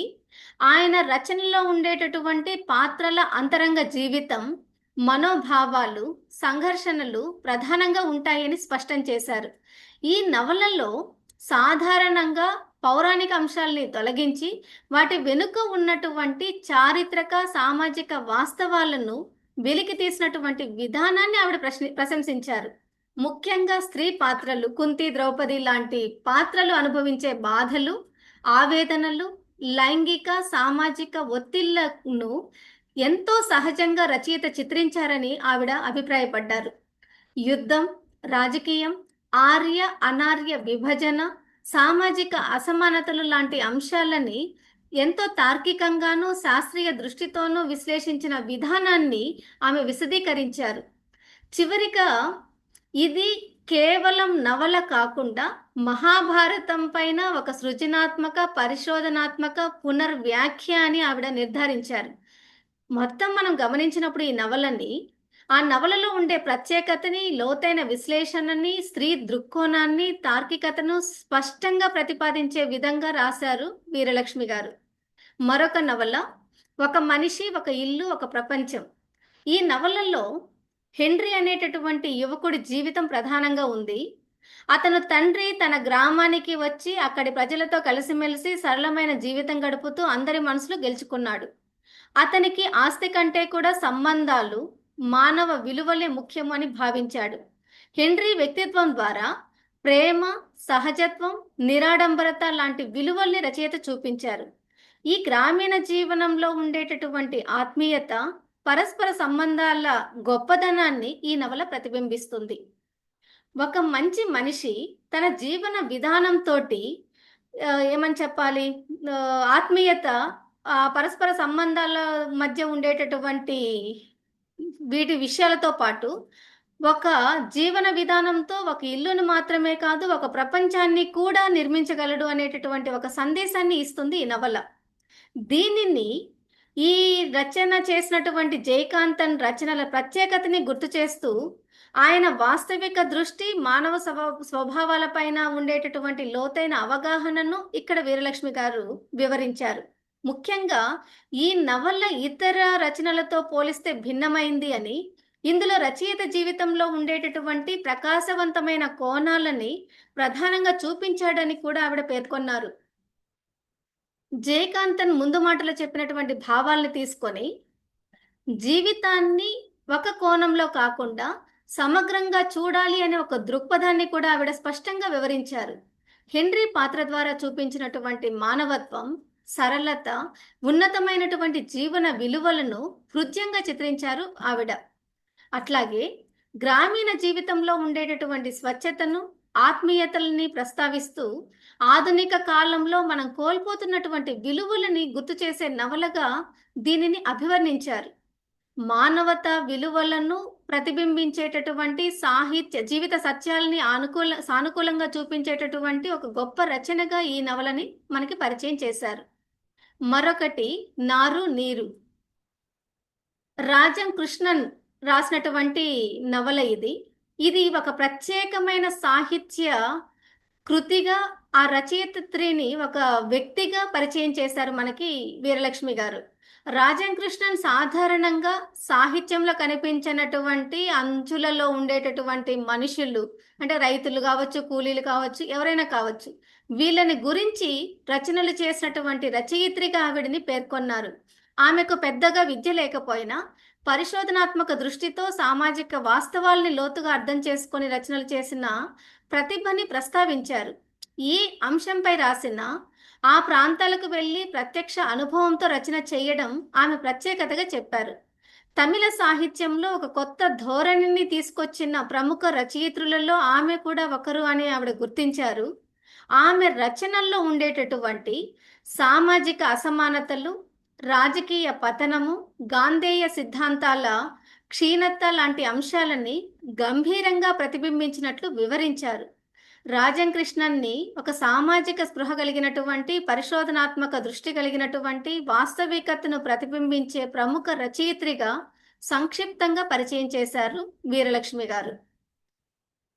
అట్లాగే హింసాత్మక విప్లవము, అహింసా మార్గం, ఈ రెండిటి మధ్య ఉండేటటువంటి సంఘర్షణని చూపించారు. సమాజంలో రాజకీయ అవినీతి, అసమానతల్ని విమర్శిస్తూ యమునను అహింస, సత్యం, త్యాగానికి ప్రతీకగా చూపించారు. సుధీర్ని హింసాత్మక విప్లవ భావజాలానికి ప్రతీకగా చూపించారు. దొరై అనేటటువంటి వ్యక్తిని స్వార్థపరమైన మధ్యతరగతి మనస్తత్వానికి ప్రతీకగా చూపించారు. ఇలా సమాజంలో ఉండేటటువంటి విభిన్న ధోరణులని ఈ ప్రతీకల ద్వారా ఆవిడ మనకి తెలియచేశారు. స్వాతంత్రం తరువాత ప్రజాస్వామ్యం పతనమైంది అని, అభివృద్ధి ఫలాలు అనేవి కొంతమందికే పరిమితం అయ్యాయి అని, గాంధేయ విలువలు క్రమంగా కనుమరుగయ్యాయని కూడా మనకి చూపించారు. చివర్లో నవల పరిచయాన్ని ముగిస్తూ ఆవిడ విషయం గొప్పదే కానీ నవల మలచడంలో మరింత ప్రతిభ చూపించవచ్చా అనిపించింది అని కూడా వ్యక్తం చేశారు. ఇంకొక మాట అంటారు, ఉపన్యాసాలు తగ్గి సంఘటనలు ఎక్కువగా ఉంటే ఆ నవల మరింత మంచి నవల అయి ఉండేది అని. అంటే చెప్పాలనుకున్న విషయాన్ని నిష్కర్షగా చెప్పడంలో వీరిలో ఉండేటటువంటి ప్రతిభ అసామాన్యమైంది అని చెప్పుకోవచ్చు. అందువల్ల ఈ రచన వివరణాత్మక పరిచయం మాత్రమే కాదు, గాంధేయ సిద్ధాంతాలు, సమాజ సంస్కృతి, నవల నిర్మాణం పైన సమగ్ర విమర్శని కూడా మనం అందిస్తుందిగా దీన్ని చెప్పుకోవచ్చు. మరొకటి మట్టి దీపం. వరదరాజన్ రాసినటువంటి అగల్ విలక్కు అనే నవలని తెలుగులో మట్టి దీపంగా అనువాదం చేశారు. దీనిని వీరలక్ష్మి గారు పరిచయం చేయడం మాత్రమే కాదు, పరిచయంతో పాటు విమర్శ కలిగిన రూపంగా తీసుకొచ్చారు అనేది స్పష్టంగా తెలుస్తుంది రచన చదివినప్పుడు. ఆమె రచయిత జీవితాన్ని, రచనల్ని, పురస్కారాలు లాంటి అంశాల్ని సంక్షిప్తంగా పరిచయం చేస్తూ ఆ తరువాత మట్టి దీపం నవల ప్రధాన ఇతివృత్తాన్ని, కథా సరళిని, పాత్రలను సరళంగా ఒక క్రమ పద్ధతిలో వివరించారు. ఇది పాఠకుడికి కథ అర్థమయ్యేలా చేసినటువంటి పరిచయ భాగం. పరిచయం తరువాత ఆమె నవలపై తన అభిప్రాయాల్ని వ్యక్తం చేస్తూ విమర్శించారు. నైతిక విలువలు లేని విద్య ఎంత ప్రమాదకరమో నవల ద్వారా చూపించారని కూడా చెప్పారు. చంద్రం పతనం, వేలయ్య ఎదుగుదల ద్వారా జీవన పాఠాన్ని విశ్లేషించారు. పాత్రల ద్వారా సామాజిక విశ్లేషణ చేస్తూ చంద్రం అహంకారము, తప్పుదారి వల్ల పతనమైనటువంటి తీరు, వేలయ్య వినయము, సహనం వల్ల విజయవంతమైనటువంటి జీవితాన్ని, భాగ్యం, నిజమైన విద్య, సంస్కారం ప్రతీకగా చూపించారు. ఈనాటి విద్యా వ్యవస్థలో నైతికత లేకపోవడం పట్ల కూడా ఆవిడ వ్యాఖ్యానించారు. డబ్బు, పోటీ వల్ల యువత తప్పుదారిలో పడుతున్నారని, ఈ నవల చదివిన తర్వాత మనసు ప్రశాంతంగా మారుతుంది అని కూడా తన అభిప్రాయాన్ని వ్యక్తం చేశారు. సమాజానికి మార్గదర్శకంగా నిలిచే సాహిత్యము అని ఈ నవలని అభిప్రాయపడ్డారు. మొత్తము కథను పరిచయం చేయడమే కాదు, అంతర్గత సందేశాన్ని, సామాజిక ప్రాముఖ్యతను, పాత్రల ప్రవర్తనల్ని విశ్లేషిస్తూ సమగ్రంగా చేసినటువంటి పరిచయము మట్టి దీపం నవల. మరొకటి అగ్నిసాక్షి. ఇది లలితాంబిక అంతర్జనం రచించినటువంటి నవల. ఈమె మలయాళ సాహిత్యంలో ప్రముఖ రచయిత్రి. నాగభట్ల భక్తవత్సల రెడ్డి గారు దీనిని తెలుగులో కేవలం కథ మాత్రమే కాకుండా ఒక సమాజ చరిత్ర, మహిళా జీవన గాథగా రూపుదిద్దారు. కేరళలో ఉండేటటువంటి నంబూద్రి కుల వ్యవస్థలో ఉన్న కఠినమైన ఆచారాలు, సంప్రదాయాలు, మహిళల జీవితాలను ఎలా బంధించబడ్డాయో స్పష్టంగా చూపించారు. ఈ అంతర్జనాలు అనేటటువంటి పేరుతో ఇంటి గోడల మధ్య బంధించబడినటువంటి స్త్రీల జీవితం ఎంత బాధాకరమో ఆమె వివరణలో మనకి స్పష్టంగా వ్యక్తమవుతుంది. ఈ నేపథ్యంలో రచయిత్రి స్వయంగా అనుభవించినటువంటి జీవితాన్ని ఆధారంగా చేసుకొని నవలను నిర్మించిందని కూడా మనకి సూచన చేశారు. తంగం, సావిత్రి లాంటి పాత్రల ద్వారా మహిళల అంతర్మథనము, స్నేహం, ప్రేమ, బాధ, త్యాగం లాంటి భావోద్వేగాలని చక్కగా వెలికి తీశారు. తంగం విద్య కోసం చేసినటువంటి పోరాటాన్ని, తండ్రి పట్ల ఆమె కలిగినటువంటి పశ్చాత్తాపాన్ని, సావిత్రి సంప్రదాయాలకి వ్యతిరేకంగా స్వేచ్ఛ కోసం చేసినటువంటి ప్రయత్నం, ఇలాంటి అంశాలన్నింటినీ ఆవిడ స్పష్టంగా విశదీకరించి రాశారు. ముఖ్యంగా నా భర్త దేవుడు, మనిషి కాదు అనే సావిత్రి మాటల ద్వారా స్త్రీల ఒంటరితనాన్ని కూడా ఆవిడ బలంగా ప్రతిపాదించారు. ఈ పరిచయంలో సంప్రదాయము, స్వేచ్ఛ మధ్య ఉండే ఒక సంఘర్షణని ప్రధానంగా చూపిస్తూనే మూఢనమ్మకాలు అనేవి వ్యక్తుల జీవితాలను ఎలా నాశనం చేస్తాయో కూడా ఉదాహరణలతో వివరించారు. నంబూద్రి ఆచారాలు మూఢనమ్మకాలుగా మారి మహిళల జీవితాలని దుఃఖభూయిష్టం చేశాయని కూడా సంప్రదాయాల్ని విమర్శిస్తూ చెప్పటం సామాజిక విమర్శ. మరో చోట ప్రేమ ఉన్న ఆచారాల వల్ల వాళ్ళు సుఖాలు కోల్పోయారని పాత్రల పట్ల వ్యాఖ్యానించటం ఇక్కడ విలువైన విషయం. సావిత్రి చివరకు యోగినిగా మారడం ద్వారా ఆధ్యాత్మిక విముక్తిని పొందటం, తంగం వృద్ధాప్యంలో గతాన్ని స్మరించుకోవడం లాంటి ముగింపు భావాలని కూడా భావోద్వేగపూర్వకంగా పరిచయం చేశారు. ఈ నవల పాఠకుడి మనసును కదిలిస్తూ ఆలోచింపచేసేటటువంటి ఒక విశిష్ట కృతిగా ఆవిడ నిరూపించారు. నవల పూర్తి చేశాక ఒక మాట అంటారు, హృదయం ఒకేసారి బరువు, తేలిక కూడా అవుతుంది అని. ఇదొక విశిష్ట అనుభవము అని. ఈ నవల కేవలం పరిచయం మాత్రమే కాదు, మితమైనటువంటి విమర్శతో కూడిన పరిచయం అని స్పష్టంగా చెప్పొచ్చు. తరువాతది సెక్స్ వర్కర్ ఆత్మకథ. మహిళా రచయిత్రి నళిని జమీలా రాసినటువంటి ఆత్మకథ ఇది. దీన్ని కూడా ఎంతో హృదయంగా ఆలోచనాత్మకంగా పరిచయం చేశారు. ఆమె కేవలం కథను చెప్పడమే కాకుండా సమాజంలో అట్టడుగు వర్గాలైనటువంటి సెక్స్ వర్కర్ల జీవన వాస్తవాలని పాఠకుడికి తెలియచేయాలనే ఉద్దేశంతో రచనని విశ్లేషించారు. ఈ పుస్తకాన్ని ఒక ఆరోగ్యకరమైన అనుభవంగా పేర్కొంటూ ఆత్మకథలకి ఉండేటటువంటి నిజాయితీ, జీవన సత్యాలను బయటపెట్టే శక్తిని ప్రస్తావించారు. నళిని జమీల జీవితంలో చిన్ననాటి పేదరికము, కుటుంబ సమస్యలు, బాల కార్మికత్వము, లైంగిక వేధింపులు లాంటి సంఘటనలు ఆమెను ఈ వృత్తిలోకి నెట్టిన పరిస్థితులను స్పష్టంగా వివరించారు. ఈ పరిచయంలోనే సమాజంలో ఉండే ద్వంద్వ వైఖరిని కూడా ప్రస్తావించారు. సెక్స్ వర్కర్లను సమాజం తక్కువ చూస్తున్నారనేటటువంటిది తక్కువగా చూస్తూనే వారిని వాడుకునేటటువంటి పురుషులను మాత్రం ప్రశ్నించకపోవడం ఆమె విమర్శలో స్పష్టంగా కనిపించింది నాకు. పోలీసుల వేధింపులు, అసురక్షిత జీవితము, అవమానాలు లాంటి సమస్యలని ఉదాహరణలతో సహా చూపించారు. అయితే నళిని జమీల వ్యక్తిత్వాన్ని ఆమె ఎంతో గౌరవంగా చూపించారు. ఇక్కడ ఆమె జాలి కోరకుండా అర్థం చేసుకోవాలని కోరడం, తన వృత్తి పట్ల గౌరవంతో జీవించటం, ఇతర సెక్స్ వర్కర్ల హక్కుల కోసం పోరాటం చేయడం లాంటి అంశాలని కూడా ప్రత్యేకంగా ప్రశంసించారు. జ్వాలాముఖి లాంటి సంస్థల ద్వారా సామాజిక చైతన్యం పెంపొందించటం, సభల్లో పాల్గొని సమస్యల్ని బహిర్గత చేయడం లాంటి అంశాలని కూడా ప్రస్తావించారు. ఈ పరిచయంలో ముఖ్యంగా సెక్స్ వర్క్ కూడా ఒక వృత్తి అనేటటువంటి భావనను పాఠకుడికి బాగా అర్థమయ్యేలా చేశారు. ఇతర వృత్తుల్లాగే దీనిని కూడా సమాజం అంగీకరించాల్సిన అవసరం ఉంది అని కూడా మనకి ఇక్కడ సూచించారు. అలా సెక్స్ వర్కర్ల మధ్య, లైంగిక దోపిడీ మధ్య ఉండేటటువంటి తేడాని గుర్తించాల్సినటువంటి అవసరాన్ని కూడా స్పష్టం చేశారు ఇందులో. ఈ నవల పరిచయం, ఈ ఆత్మకథ పరిచయం ఆత్మకథలో ఉండేటటువంటి జీవన సత్యాలను, సామాజిక అన్యాయాలను, మహిళల ఆత్మ గౌరవాన్ని కూడా ప్రతిబింబిస్తుంది. ఈ పుస్తకం పాఠకుడిలో సానుభూతి మాత్రమే కాదు, అవగాహనని పెంపొందించే శక్తి కలిగినదిగా ఆవిడ నిరూపించారు. మరొక నవల విషాద కామరూప. అస్సామీ రచయిత్రి ఇందిరా గోస్వామి రచించినటువంటి నవల ఈ విషాద కామరూప. ఈ నవల పరిచయంలో వీరలక్ష్మి గారు నవల కథా నేపథ్యాన్ని, పాత్రల విషాద జీవితాన్ని, అలాగే సమాజంలో ఉండేటటువంటి అన్యాయ వ్యవస్థల్ని స్పష్టంగా ప్రతిబింబింప చేశారు. అస్సాంలోని కామరూప అనేటటువంటి ప్రాంతంలో భూస్వామ్య వ్యవస్థ పతనాన్ని ప్రతిబింబించేటటువంటి కథగా చూపించారు. గోసాయి కుటుంబాల ఆధిపత్యము, సత్రాల ప్రభావము, సామాజిక మతపరమైనటువంటి నియంత్రణలు ప్రజల జీవితాలను ఎలా ప్రభావితం చేశాయో వివరించారు. ముఖ్యంగా ఇంద్రనాథ్ అనేటటువంటి పాత్ర ద్వారా మానవత్వం, దయ, సామాజిక చైతన్యం కనిపించిన అతను వ్యవస్థను పూర్తిగా మార్చలేకపోయిన విషాదాన్ని ఆమె ప్రస్తావించారు.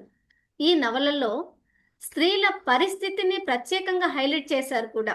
దుర్గా, గిరిబాల, చిన్న గోసాయిని లాంటి వితంతువుల జీవితం ఎంత దుర్భరమో, వారు అనుభవించిన అవమానాలు, నియంత్రణలు, అన్యాయాలు ఎంతో హృదయ విదారకంగా ఉన్నాయని కూడా చెప్పారు.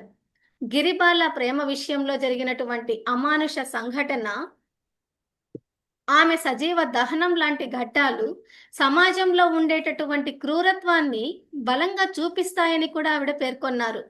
అదేవిధంగా భూస్వామ్య వ్యవస్థ పతనంతో పాటు పేద రైతుల దుస్థితి, నల్లమందు వ్యసనం, సామాజిక అసమానతల్ని కూడా విశ్లేషించారు. ఇంద్రనాథ్ రైతులకి భూములు ఇవ్వాలని ప్రయత్నించిన సమాజంలో ఉండేటటువంటి విరుద్ధ శక్తుల వల్ల అతను హతమవడం ద్వారా ఆశయాల పరాజయాన్ని చూపించిందని కూడా వివరించారు.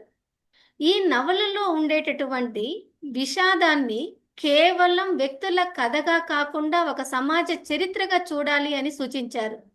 దేశం అంతటా ఉన్నటువంటి దురాచారాలు, మూఢనమ్మకాలు, స్త్రీలపై హింస ఒకే విధంగా ఉన్నాయి అని ఈ నవల ద్వారా తెలుస్తుంది అని కూడా ఆవిడ తెలియచేశారు.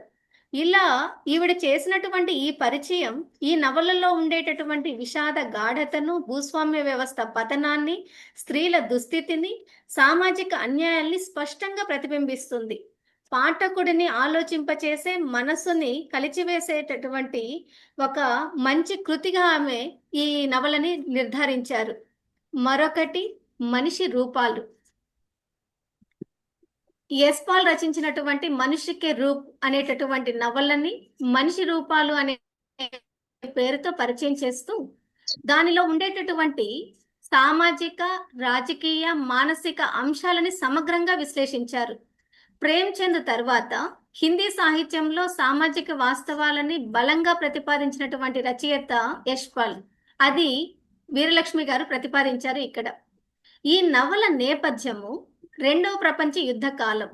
ఆ కాలంలో సమాజంలో ఉండేటటువంటి వర్గ అసమానతలు, పేదల దౌర్భాగ్యము, స్త్రీల నిరాధార స్థితి లాంటి అంశాలను స్పష్టంగా చూపించారు. ముఖ్యంగా సోమ అనేటటువంటి వితంతువు ద్వారా స్త్రీలపై జరిగినటువంటి అన్యాయము, దౌర్జన్యము, సామాజిక ఒత్తిడులను రచయిత ఎలా ప్రతిబింబించారో కూడా ఆవిడ వివరించారు. వీరి పరిచయంలో ముఖ్యంగా కనిపించే మరొక అంశము, ఈ నవల కేవలం కథ కాదు, అది సమాజపు వాస్తవ చిత్రణ. ధనసింగ్, సోమ, మనోరమ, భూషణ్ లాంటి పాత్రల ద్వారా మనిషి పరిస్థితులను బట్టి మారేటటువంటి స్వభావాలను ఆమె విశ్లేషించారు. ప్రేమ అనేది శాశ్వతమైంది కాదు అని, పరిస్థితుల అధీనంలో మారుతుంది అని యశ్పాల్ చెప్పాలనుకున్నటువంటి భావాన్ని ఆవిడ స్పష్టం చేశారు. అదేవిధంగా ఆంగ్లేయుల పాలనలో పేద ప్రజలు, స్త్రీలు ఎదుర్కొన్నటువంటి అన్యాయాన్ని రచయిత ఇక్కడ గాఢంగా చూపించారని కూడా ఆవిడ విమర్శించారు. రాజకీయ వ్యవస్థలో ఉండేటటువంటి అవినీతిని, అధికార దుర్వినియోగాన్ని, సామాజిక అసమానతల్ని కూడా ఆవిడ గుర్తించారు.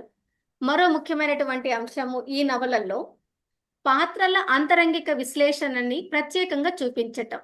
సోమ ఎంత మారినా ఆమె అంతర్గత స్వచ్ఛత మారలేదని, ధనసింగ్ ప్రేమలో స్థిరత్వం చూపించాడని, మనోరమ, భూషణ్లలో భావోద్వేగ సంఘర్షణలు ఉన్నాయి అని వివరించారు. మొత్తానికి ఈ నవల పరిచయం చేసినటువంటి తీరు సవివరంగా, విశ్లేషణాత్మకంగా ఉంది. నవలలో ఉండేటటువంటి సామాజిక వాస్తవం, మానవ స్వభావాల మార్పు, రాజకీయ నేపథ్యం, వీటన్నింటినీ సమన్వయంతో చూపించారు. ఆమె చేసిన ఈ పరిచయం ఈ నవలని ఒక సామాజిక దర్పణంగా నిలబెడుతుంది. మరొకటి, ఆ గోడకు ఒక కిటికీ ఉండేది. వినోద్ కుమార్ శుక్ల ఆధునిక హిందీ సాహిత్యంలో ఒక ప్రత్యేక స్థానం పొందినటువంటి రచయిత. ఆయన రాసినటువంటిదే ఈ నవల. ఆయన రచనల్లో సాధారణ జీవితము, అంతర్ముఖ అనుభూతులు, మాంత్రికత కలగలిపినటువంటి ఒక ప్రత్యేక శైలి కనిపిస్తుంది. ఈ లక్షణాలన్నీ ప్రతిబింబించే నవలే దీవార్ పర్ ఏ కిడితి రహతీతి అనేటటువంటి నవల. దీని తెలుగు అనువాదమే తెలుగులో ఆ గోడకు ఒక కిటికీ ఉండేది అనేది. ఈ నవలని ఆవిడ పరిచయం చేసిన తీరు చాలా లోతైనది అని చెప్పుకోవాలి. సాంప్రదాయ కథా నిర్మాణం కనిపించదు నవలలో. కథ కంటే జీవన వర్ణన, అనుభూతులు ప్రధానంగా ఉంటాయి. రఘువర ప్రసాద్ అనే సాధారణ గణిత ఉపాధ్యాయుడు, అతని భార్య సోన్సీతో కలిసి గడిపే జీవితం ద్వారా రచయిత ఒక కొత్త ప్రపంచాన్ని ఆవిష్కరించారు. వారి గదిలో ఉండే గోడలో ఉన్న కిటికీ ద్వారా మరో సహజ సిద్ధమైనటువంటి, ప్రశాంతమైనటువంటి లోకానికి ప్రవేశించడము ఈ నవలలోని ప్రధాన ప్రతీక. ఇది వీరలక్ష్మి గారు మనకు చూపించారు. ఈ కిటికీ ఒక సాధారణ నిర్మాణం కాదు, అది మనిషి జీవితంలో ప్రకృతితో, సహజత్వంతో కలిసే మార్గానికి ప్రతీక. ఆ కిటికీ ద్వారా కనిపించేటటువంటి లోకం మానవ జీవితంలో ఉండేటటువంటి అసలు ఆనందాన్ని మనకి సూచిస్తుంది. కానీ ఆ లోకాన్ని అందరూ చూడలేరు, మానసికంగా సిద్ధమైన వారికి అది అనుభవం అవుతుందని కూడా పేర్కొన్నారు. ఈ నవలలో ఏనుగు ఒక ముఖ్య ప్రతీకగా కనిపిస్తుంది.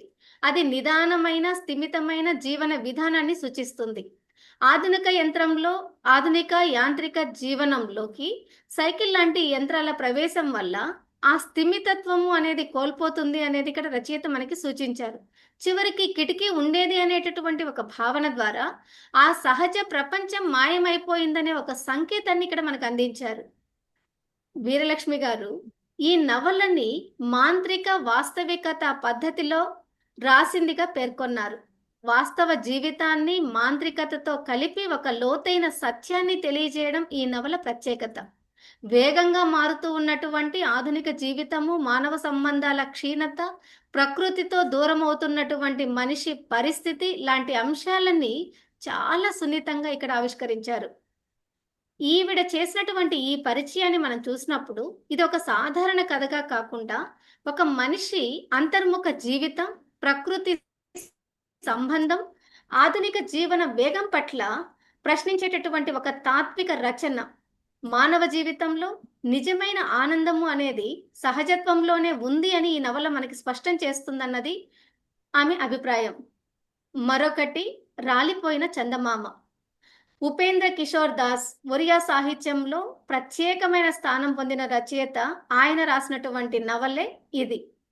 కళాత్మక స్వభావం కలిగినటువంటి ఆయన సాహిత్యం, చిత్రలేఖనం, సంగీతం లాంటి విభిన్న రంగాల్లో ప్రతిభ కనపరిచినటువంటి ఆయన రచించిన మహవా చాంద్ అనేటటువంటి ఒరియా నవల తెలుగులో రాలిపోయిన చందమామగా అనువదించడం చేశారు. ఈ నవలను భావ ప్రధానంగాను సామాజిక అవగాహనతోనూ పరిచయం చేశారు వీరలక్ష్మి గారు. సత్య అనేటటువంటి ఒక గ్రామీణ యువతి స్వగత రూపంలో కథ ముందుకు సాగుతుంది.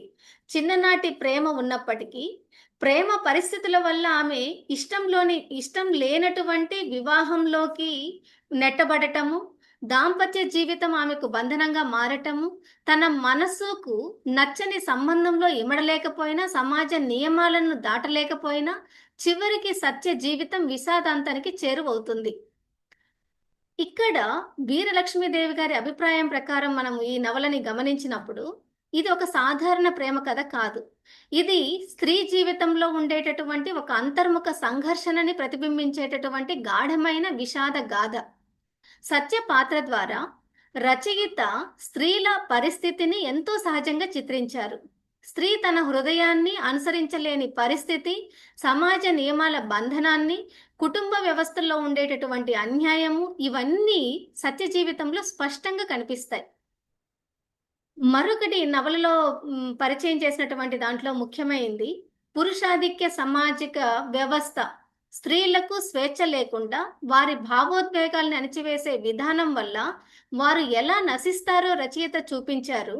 అయితే రచయిత ఎక్కడా స్త్రీలను పూర్తిగా మంచివారిగా, పురుషుల్ని పూర్తిగా చెడ్డవారిగా చూపించలేదు. వ్యక్తుల కన్నా వ్యవస్థలో ఉండే లోపాలపైనే ఎక్కువ దృష్టి పెట్టారు అని వీరలక్ష్మి గారు ఇక్కడ పేర్కొన్నారు. ఇంకా ఈ నవలలో ఉండే ప్రకృతి వర్ణనల విషయానికి వస్తే అవి ఎంతో కవితాత్మకంగా ఉంటాయని ప్రత్యేకంగా గుర్తించారు ఇక్కడ వీరలక్ష్మి గారు. సత్య మనోభావాలని ప్రకృతి చిత్రణలతోటి అనుసంధానించటం ఈ రచనకు సౌందర్యాన్ని తెచ్చింది. ఉదాహరణకి ఋతువుల మార్పు, సాయంత్రపు దృశ్యాలు లాంటి సత్య జీవితంలోని దశలని సూచించే ప్రతీకలుగా నిలుస్తాయి. ఇక శీర్షిక విషయానికి వస్తే రాలిపోయిన చందమామ ఒక గొప్ప ప్రతీకార్థం ఉంది.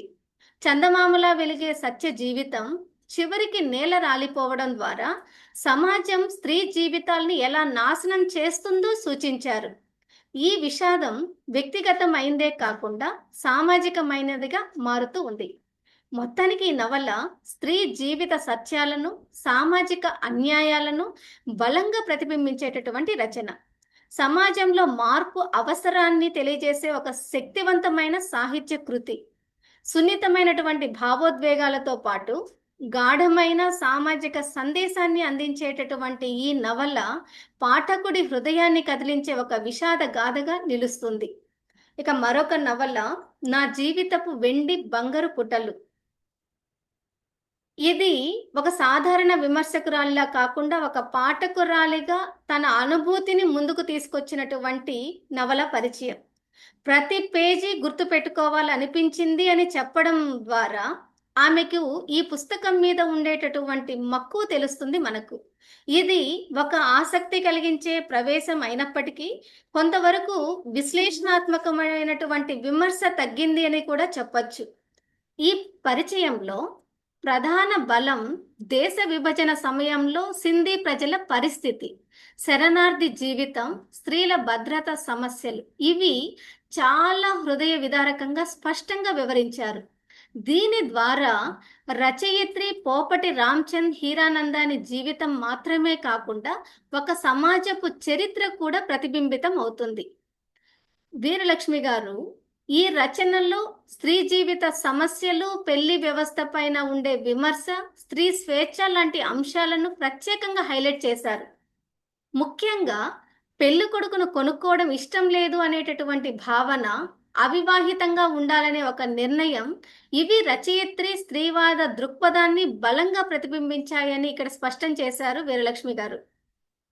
పోపటి గారి వ్యక్తిత్వాన్ని విద్యాప్రియురాలు, స్వతంత్రత ఆలోచన కలిగినటువంటి వారు, సమాజంపై అవగాహన కలిగిన వారు అని చూపిస్తూ ఆమె జీవితాన్ని ఒక ప్రేరణాత్మక గాథగా చిత్రించారు. కానీ ఇది ఎంతవరకు ప్రమోషనల్ టోన్ వైపు వెళ్తుంది అనేది ఇక్కడ కొంత మనకు ప్రశ్న. విమర్శనాత్మక దూరం కొద్దిగా తగ్గింది అనేది నాకు ఇక్కడ అనిపించింది. విమర్శనాత్మకంగా చూస్తే కొన్ని పరిమితులు కూడా ఉన్నాయి. రచన నిర్మాణము, కథన విధానం గురించినటువంటి విశ్లేషణ తక్కువగా ఉంది. సాహిత్యపరమైనటువంటి టెక్నిక్ల గురించినటువంటి చర్చ లేదు. అయితే ఎక్కువగా కథా సంగ్రహము ప్లస్ అనుభూతి మాత్రమే ఈ నవల్లో కనిపిస్తూ ఉంది. ఒక హృదయానికి తాకే ఒక పాఠక స్పందన మనం ఈ నవలలో చూడొచ్చు. చారిత్రక, స్త్రీవాద, సామాజిక కోణాలను వెలికితీసినటువంటి సమగ్ర వివరణ కూడా అని చెప్పుకోవచ్చు. అయితే ఇది పూర్తి స్థాయి విమర్శ కంటే అనుభూతి ప్రధానమైనటువంటి పరిచయము, సామాజిక విశ్లేషణ అనేది ఈ నవలలో కనిపించింది. ఇక తెలుగు నవల సద్యోగం, మాలతీ చందూర్ గారు రాసినటువంటి నవల ఇది. ఈ నవల పరిచయాన్ని సమగ్రమైనటువంటి సమగ్రతతోటి, లోతుతోటి, స్పష్టతలతోటి చేసినటువంటి పరిచయం. ఈ పరిచయం ఆమె చేసినప్పుడు కేవలం కథను వివరించడమే కాదు, నవలలో ఉండేటటువంటి మానసిక, సామాజిక, వృత్తిపరమైనటువంటి అంశాలని కూడా సమన్వయంతో విశ్లేషించారు. మొదటగా రచయిత్రి లక్ష్యాన్ని స్పష్టంగా గుర్తించి ఈ నవల మనుషుల్ని ఆలోచింపచేసేటటువంటి స్వభావం కలిగిందిగా చూపించారు. పాఠకుడు కథను చదివి ఆనందించడమే కాకుండా తన జీవితం పట్ల, తన బాధ్యతల పట్ల ఆలోచించేలా ప్రేరేపించడమే ఈ రచన ఉద్దేశమని కూడా వివరించారు. ఈ దృష్టికోణం విమర్శకి బలాన్నిస్తుంది. తరువాత కథలో ఉండే పాత్రల్ని విశ్లేషిస్తూ సుమిత్ర అనేటటువంటి యువతి ఎలా సాధారణ స్థితి నుండి క్రమంగా సమర్థవంతమైనటువంటి న్యాయవాదిగా ఎదిగిందో మనకి వివరించారు. అట్లాగే వెంకట్రామన్ పాత్ర ద్వారా కఠినమైనటువంటి శిక్షణ, పట్టుదల, క్రమశిక్షణ ఎంత ముఖ్యమో కూడా తెలియజేశారు. శిక్షే శిక్షణ అనేటటువంటి ఒక భావాన్ని విమర్శల్లో ప్రధానంగా ఉంచటం ఈమె ప్రత్యేకత. ఇంకా ఈ నవలలో స్త్రీ సాధికారతను రచయిత్రి ఎలా చూపించారో కూడా వీరలక్ష్మి గారు స్పష్టం చేశారు. స్త్రీలను కేవలం సమర్థించడం మాత్రమే కాకుండా వారి వెనుకబడిన స్థితికి కారణాలను విశ్లేషిస్తూ శ్రమ, పట్టుదల, నైపుణ్యం లాంటి వాటి ద్వారా ఎదగాల్సిన అవసరాన్ని తెలియచేసిన విధానాన్ని ప్రశంసించారు ఇక్కడ వీరలక్ష్మి గారు. వాస్తవికత కూడా ఈ పరిచయంలో ముఖ్యాంశంగా నిలుస్తుంది. కోర్టు వ్యవహారాలు, కేసుల పరిశీలన, న్యాయవాద వృత్తిలో ఉండేటటువంటి కష్టాలు లాంటి అంశాలని సహజంగా చిత్రించిన తీరు గురించి ఆవిడ ప్రశంసిస్తూ ఆవిడ చేసినటువంటి పరిశోధన, శ్రమ స్పష్టంగా కనిపిస్తాయని కూడా పేర్కొన్నారు. మొత్తంగా ఈ పరిచయాన్ని మనం గమనించినప్పుడు కథ, భావం, సమాజం అనే 3 కోణాలని సమన్వయంతో విశ్లేషించడం మనకి ఇక్కడ ఈ నవల పరిచయంలో కనిపిస్తుంది. ఇక చివరిగా ఒక్క నవల మాట్లాడుకుందాం. అనితా దేశాయ్ రాసినటువంటి సముద్ర తీర గ్రామం. ఈ నవల ఆధునిక భారతదేశంలో ఆర్థిక సంస్కరణలు, పారిశ్రామికీకరణ వల్ల గ్రామీణ జీవితంలో వచ్చినటువంటి మార్పుల్ని ప్రతిబింబించే నవల. ఒక పేద మత్స్యకార కుటుంబం జీవితం ద్వారా సమాజంలో జరుగుతున్నటువంటి మార్పుల్ని చూపించినటువంటి నవల.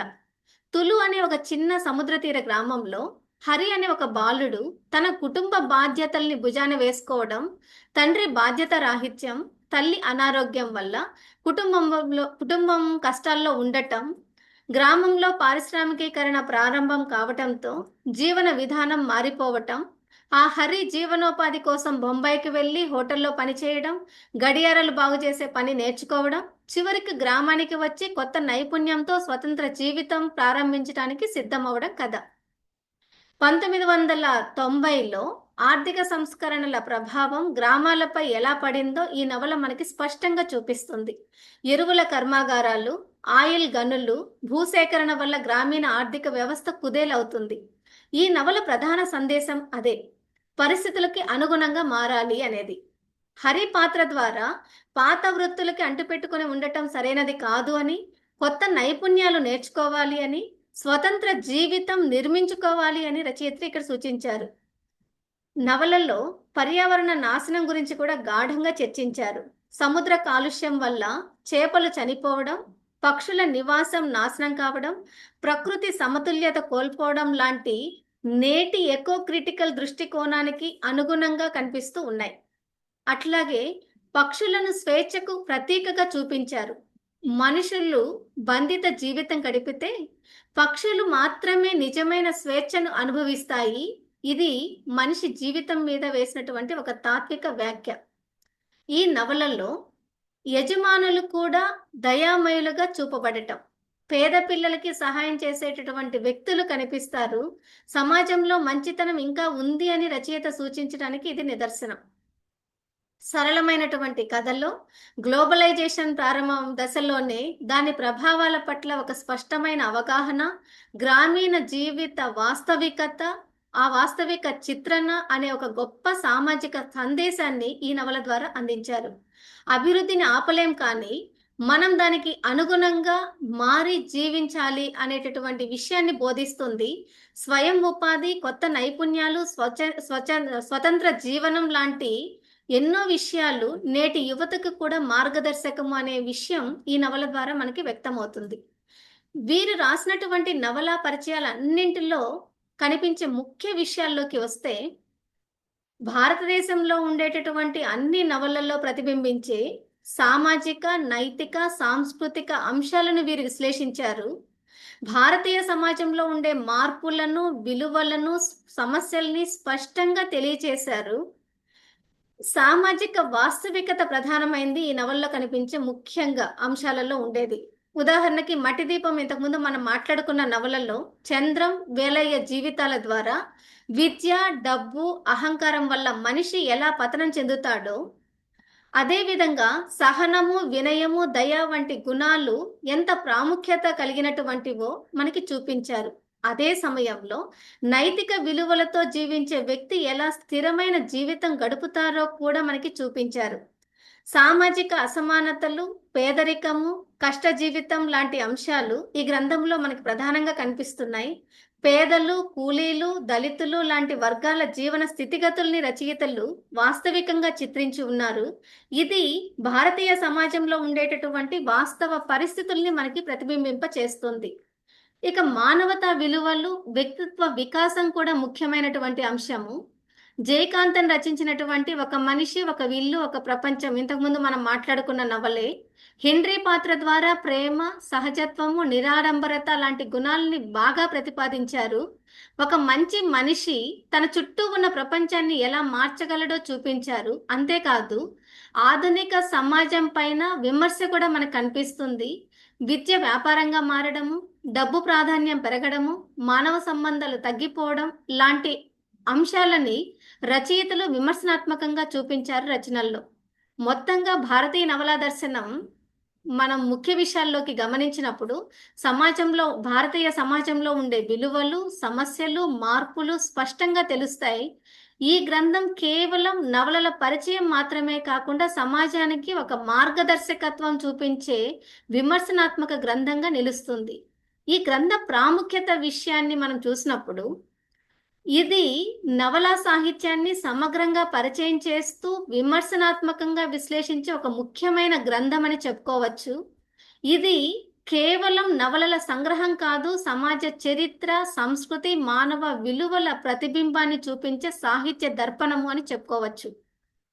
విమర్శనాత్మక వాస్తవికత వాదంలో సామాజిక విశ్లేషణ అనేది మనకి ప్రముఖ పాత్ర వహిస్తుంది. భౌతిక శాస్త్రజ్ఞునికి స్పెక్ట్రల్ అనాలిసిస్ పదార్థగతి రహస్యాలు కనుక్కోవడానికి ఏ విధంగా సహాయపడుతుందో, సామాజిక విశ్లేషణ అనేది కూడా రచయితకు జీవిత సారతత్వ లక్షణాల్ని అవలోకించి దాని గతి నియమాల్ని అర్థం చేసుకోవడానికి సహాయపడుతుంది అంటారు బోరిస్ సుచికోఫ్ అనేటటువంటి ఆయన. శాస్త్రీయ భౌతిక దృక్పథం ఉన్న రచయిత చేసేటటువంటి సామాజిక విశ్లేషణ పాఠకునికి సరైన దిశలో సరైన చైతన్యాన్ని ఇవ్వగలుగుతుంది. అలాంటి చైతన్యాన్ని ఈ నవలల ద్వారా వీరలక్ష్మి గారు మనకు అందించారు. ముందుగా ఈ గ్రంథం భారతీయ భాషల మధ్య సాహిత్య అనుసంధానానికి ఒక వంతెనలాగా పనిచేస్తూ ఉంది. తమిళము, హిందీ, మలయాళీ, ఆంగ్లం, ఒరియా లాంటి పలు భాషల్లో వచ్చినటువంటి ప్రముఖ నవలలను తెలుగులో పరిచయం చేస్తుంది. ఉదాహరణకి ఇక్కడ నారు నీరు నవల మనం ఇంతకుముందు రాజం కృష్ణన్ రచయిత్రి గురించి మాట్లాడుతూ పరిచయం చేసినటువంటిది. గాంధేయ సిద్ధాంతాల పతనాన్ని విశ్లేషించటము, యమున పాత్ర ద్వారా అహింస మార్గాన్ని, సుధీర్ ద్వారా హింసాత్మక విప్లవము, వీటి మధ్య ఉండే సంఘర్షణని చూపించటం మనకి ఇక్కడ గ్రంథ ప్రాముఖ్యతని వ్యక్తం చేస్తూ ఉంది. ఇంకో చోట ప్రేమ ఉన్న ఆచారాల వల్ల వాళ్ళు సుఖాన్ని కోల్పోయారని పాత్రల ద్వారా వ్యాఖ్యానించటం విలువైనటువంటి విషయం. రెండవది, ఈ గ్రంథం సామాజిక వాస్తవికతని ప్రతిబింబించేటటువంటి నవలల్ని వెలికి తీస్తుంది. జయకాంతన్ రాసినటువంటి ఒక మనిషి, ఒక ఇల్లు, ఒక ప్రపంచం మాట్లాడుకున్నాం. హెన్రీ పాత్రల్లో మానవత్వము, సరళ జీవితం లాంటి విలువల్ని గ్రామీణ విలువల్ని ప్రతిష్ఠించడము, ఆస్తి కన్నా గుర్తింపు ముఖ్యము అని హెన్రీ పాత్ర ద్వారా రచయిత సమాజంలో విలువల మార్పుని విమర్శనాత్మకంగా చూపించటం, ఇవన్నీ విలువైనటువంటి అంశాలు. హెన్రీ వంటి పాత్రలు ఆదర్శవంతమైనవే కాదు, వాస్తవ జీవితంలో అడుగడుగున కనిపిస్తాయి అనే ఒక సూచన కూడా చేశారు. ఇది రచయిత చూపించినటువంటి ఆదర్శం, వాస్తవం మధ్య అంతరాన్ని వెలికి తీసేటటువంటి విమర్శ. ఇక మూడవ విషయానికి వస్తే, ఈ గ్రంథం సామాజిక సమస్యల్ని విశ్లేషించే ఒక విమర్శనాత్మక దృష్టిని అభివృద్ధి చేస్తుంది. ప్రతి నవలలో ఉండేటటువంటి బలహీనతలు, బలాలని సూచిస్తూనే పాఠకుడిలో విశ్లేషణాత్మకమైనటువంటి ఆలోచనని పెంచుతుంది. ఉదాహరణకి అవినీతి రాజకీయాలు, ధన అసమానతలు, హింసాత్మక విప్లవం, అహింసా మార్గం లాంటివి నారు నీరు నవలలో సుధీర్ పాత్రల మధ్య వాదనల ద్వారా మనకి స్పష్టం అవుతాయి. అదేవిధంగా ఉపన్యాసాలు ఎక్కువగా ఉండటం వల్ల కథా రసతత్వం తగ్గింది అనే మాట మాట్లాడటం రచయితలు మరింత శిల్పపరంగా ఎదగాల్సినటువంటి అవసరాన్ని తెలియజేస్తుంది. ఇక రాలిపోయిన చందమామ అనే నవలలో స్త్రీలంతా మంచివాళ్ళు, పురుషులు చెడ్డవాళ్ళు అని ఏ సిద్ధాంతము చెప్పదు. స్త్రీ పురుషులు ఇద్దరు మంచి చెడులు రెండూ ఉంటాయి ఇద్దరిలో. కానీ వ్యవస్థ పురుష పక్షపాతి, పురుషుణ్ణి రాజుగాను స్త్రీని దాసిగాను చేసి నీతి సూత్రాలు, ధర్మ పన్నాగాలు రాసి పెట్టింది. ఈ వ్యవస్థలోని దుర్మార్గాలను, దోషాలను విప్పి చెప్పి ఎందుకు మారాలో, ఎలా మారాలో చెప్పగల వాళ్ళే మంచి రచయితలుగా మిగులుతారు అని ఉపేంద్ర కిషోర్ దాస్ ఈ నవలలో ఆ పని చేశారు అని ఇక్కడ వీరలక్ష్మి గారు కొనియాడారు. మరొక చోట సత్య చనిపోయినప్పుడు నేల రాలిపోవడానికి కారణం ఆమెకు స్పందించగల గుండె ఉండటమే అని. నాకు ఈ వాక్యం బాగా నచ్చింది. సమాజంలో ఎత్తుకు పై ఎత్తు వేస్తూ ఎదుటి వారిని మోసం చేస్తూ జీవించేటటువంటి వారిలో అలా స్పందించే గుణం తక్కువగానే ఉంటుంది, కనుకనే వారు ఇవన్నీ చేయగలుగుతారు అని. ఇది మనం నిత్యము సమాజంలో చూస్తున్నటువంటి ఎన్నో సందర్భాల్లో ఉండేటటువంటి విషయం. మరొక చోట సమాజంలో దుర్బలుల జీవితాలు అన్ని చోట్ల ఒకేలా ఉంటాయని ఒరియా నవల చదివినప్పుడు అనిపించి గుండె బరువెగుతుంది అని. ఇలా ప్రతి చోట తన ఆలోచనని వ్యక్తం చేయటం వీరలక్ష్మి గారిలో ఉండేటటువంటి ప్రత్యేకత. ఇక నాలుగో విషయానికి వస్తే, ఈ గ్రంథం చరిత్ర, సమాజ, సాహిత్య సంబంధాలని స్పష్టంగా చూపిస్తుంది. గాంధీజీ జయంతి సందర్భంగా ఆ గాంధీ జయంతి నేపథ్యంగా వచ్చినటువంటి నవలల ద్వారా స్వాతంత్రానంతర భారతదేశ పరిస్థితులు, రాజకీయ అవినీతి, విలువల క్షీణత లాంటి అంశాలని ఉదాహరణలతో సహా వివరించారు. శిల్పపరమైనటువంటి పరిమితుల్ని కూడా చూపిస్తుంది. కొన్ని నవలల్లో కథనం కంటే ప్రచారం ఎక్కువగా ఉండటం వల్ల రసతత్వం తగ్గింది అని సూచిస్తున్నారు. పాత్రల సహజత్వము, సంఘటనల నిర్మాణం లాంటి అంశాల్లో లోపాలని కూడా పరోక్షంగా ఇక్కడ ప్రస్తావించారు. ఇక ఐదవ విషయానికి వస్తే, ఇది పరిశోధనకి మార్గదర్శక గ్రంథం. నవలల పరిచయం మాత్రమే కాదు, వాటి నేపథ్యము, పాత్రలు, రచయితల ఉద్దేశము, సామాజిక సందర్భం లాంటి అంశాలని సమగ్రంగా అందించటం వల్ల పాఠకులకి ఇది ఒక ప్రామాణిక ఆధారం అవుతుంది. రచనకు సంబంధించినటువంటి చారిత్రక సామాజిక నేపథ్యాన్ని వివరించి ఆ నవల పుట్టుకొచ్చిన పరిస్థితుల్ని పాఠకులకు అర్థమయ్యేలా చెప్పారు. అవసరం ఉన్నంత వరకే వివరించారు. బిమల్కర్ రాసినటువంటి సమయం కాని సమయం అనే నవలను పరిచయం చేస్తూ, ఇందులో కథ అంటూ పెద్దగా ఏమీ లేదు, కానీ ఉన్న కాస్త కథను నడిపినటువంటి తీరు వివసుల్ని చేస్తుందని ప్రశంస చేయడం ఇక్కడ గొప్ప విషయం. ఇవాళ గ్రామాలు ఖాళీ అవుతుంటే ఖాళీ అవుతున్న ఆ గ్రామాల కోసం ఆలోచించాల్సినటువంటి అవసరాన్ని అనుభవానికి తెచ్చే ఒక గొప్ప నవల మరల సేద్యానికి అంటూ సమకాలీన అవసరాన్ని కూడా చెప్పారు. ఎంటి వాసుదేవన్ నాయర్ సమిష్టి కుటుంబం అనే నవలని పరిచయం చేస్తూ, ఎస్ దక్షిణామూర్తి ఈ నవలను చాలా ఘోరంగా చేశారు అని అన్నారు. వాసుదేవన్ నాయర్ రచనా విధానము కవితాత్మకంగా ఉంటుంది అని చెప్తూ, బహుశా అనువాదం సరిగా చేయలేకపోవడానికి ఇది కూడా ఒక కారణం కావచ్చేమో అని కూడా ఆవిడ పేర్కొన్నారు. వెంకటేష్ మాడ్గూల్కర్ రాసినటువంటి బనగర్వాడి నవలను పరిచయం చేస్తూ, నవలలో రచయిత యువకుడి పేరు కానీ వివరాలు కానీ చెప్పకుండా బడిపంతులుగానే పరిచయం చేయడం, తల్లి తండ్రి ఉన్న ఒక కింది మధ్యతరగతి కుటుంబము అని చెప్పటం రచయిత చూపిన శిల్ప రహస్యము అనవచ్చు అని కూడా అంటారు. అతని పట్ల, అతని ప్రతిచర్య పట్ల పాఠకులకి మరింత కుతూహలం కలుగుతూ ఉంటుంది అని కూడా పేర్కొన్నారు. ఒక నవల గొప్పతనం గురించి ఇతరులు చెప్పిన విషయాల్ని కూడా తన పరిచయాల్లో చెప్పటం మరో విశేషం. అదేవిధంగా ఉదాహరణల ద్వారా నవలల బలహీనతలు, బలాలు రెండింటినీ చూపడం కూడా ఈ గ్రంథ ప్రత్యేకతగా నిలుస్తుంది. సిద్ధాంతాల ప్రాబల్యం వల్ల కథనం కొంత దెబ్బతినడం, ఆదర్శ పాత్రలు వాస్తవిక జీవితానికి దూరంగా ఉండటం లాంటి అంశాలని సూచించడం ద్వారా ఇది ఒక విమర్శనాత్మకమైనటువంటి గ్రంథంగా నిలుస్తుంది.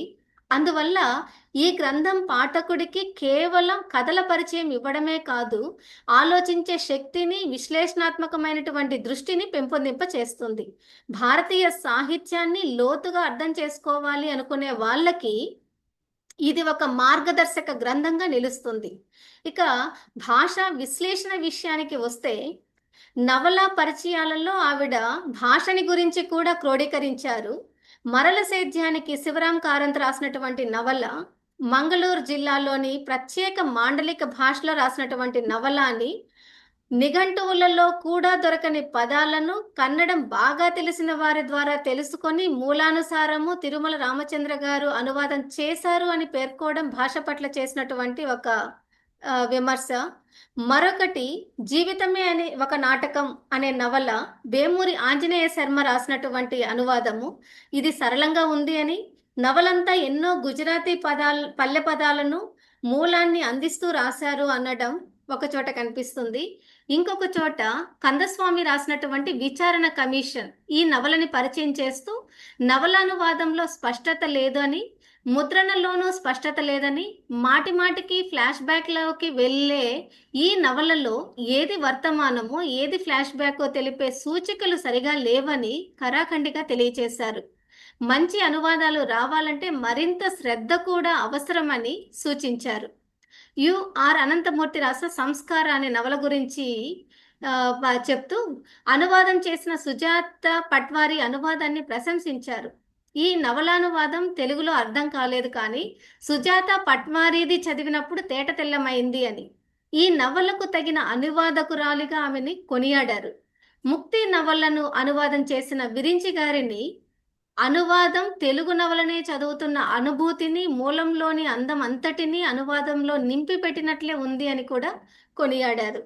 అగ్నిసాక్షి నవలలో మలయాళ భాష ప్రాంతీయతలో ఉండే స్వాభావికతను అందించడం కోసం ఎన్నో మలయాళ పదాలు వాడారు.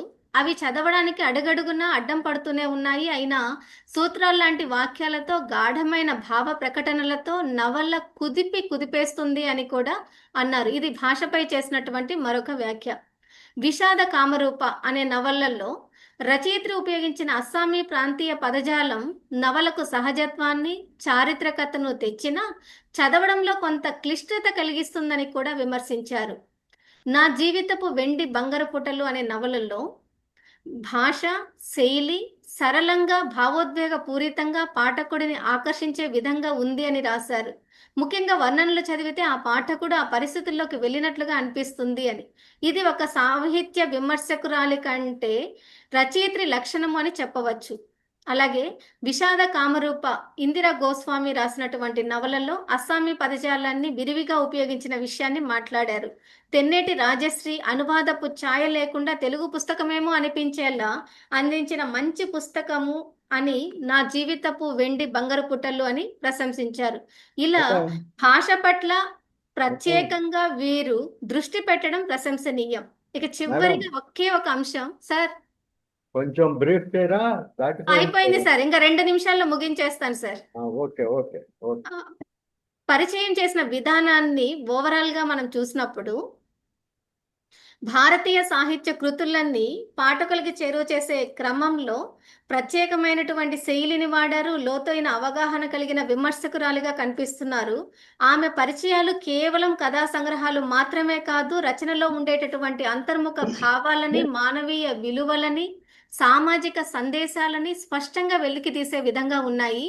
ముఖ్యంగా భారతీయ నవలా దర్శనం లాంటి గ్రంథాల్లో ఆమె పరిచయం చేసినటువంటి తీరు ఎంతో ప్రత్యేకతను సంతరించుకుంది.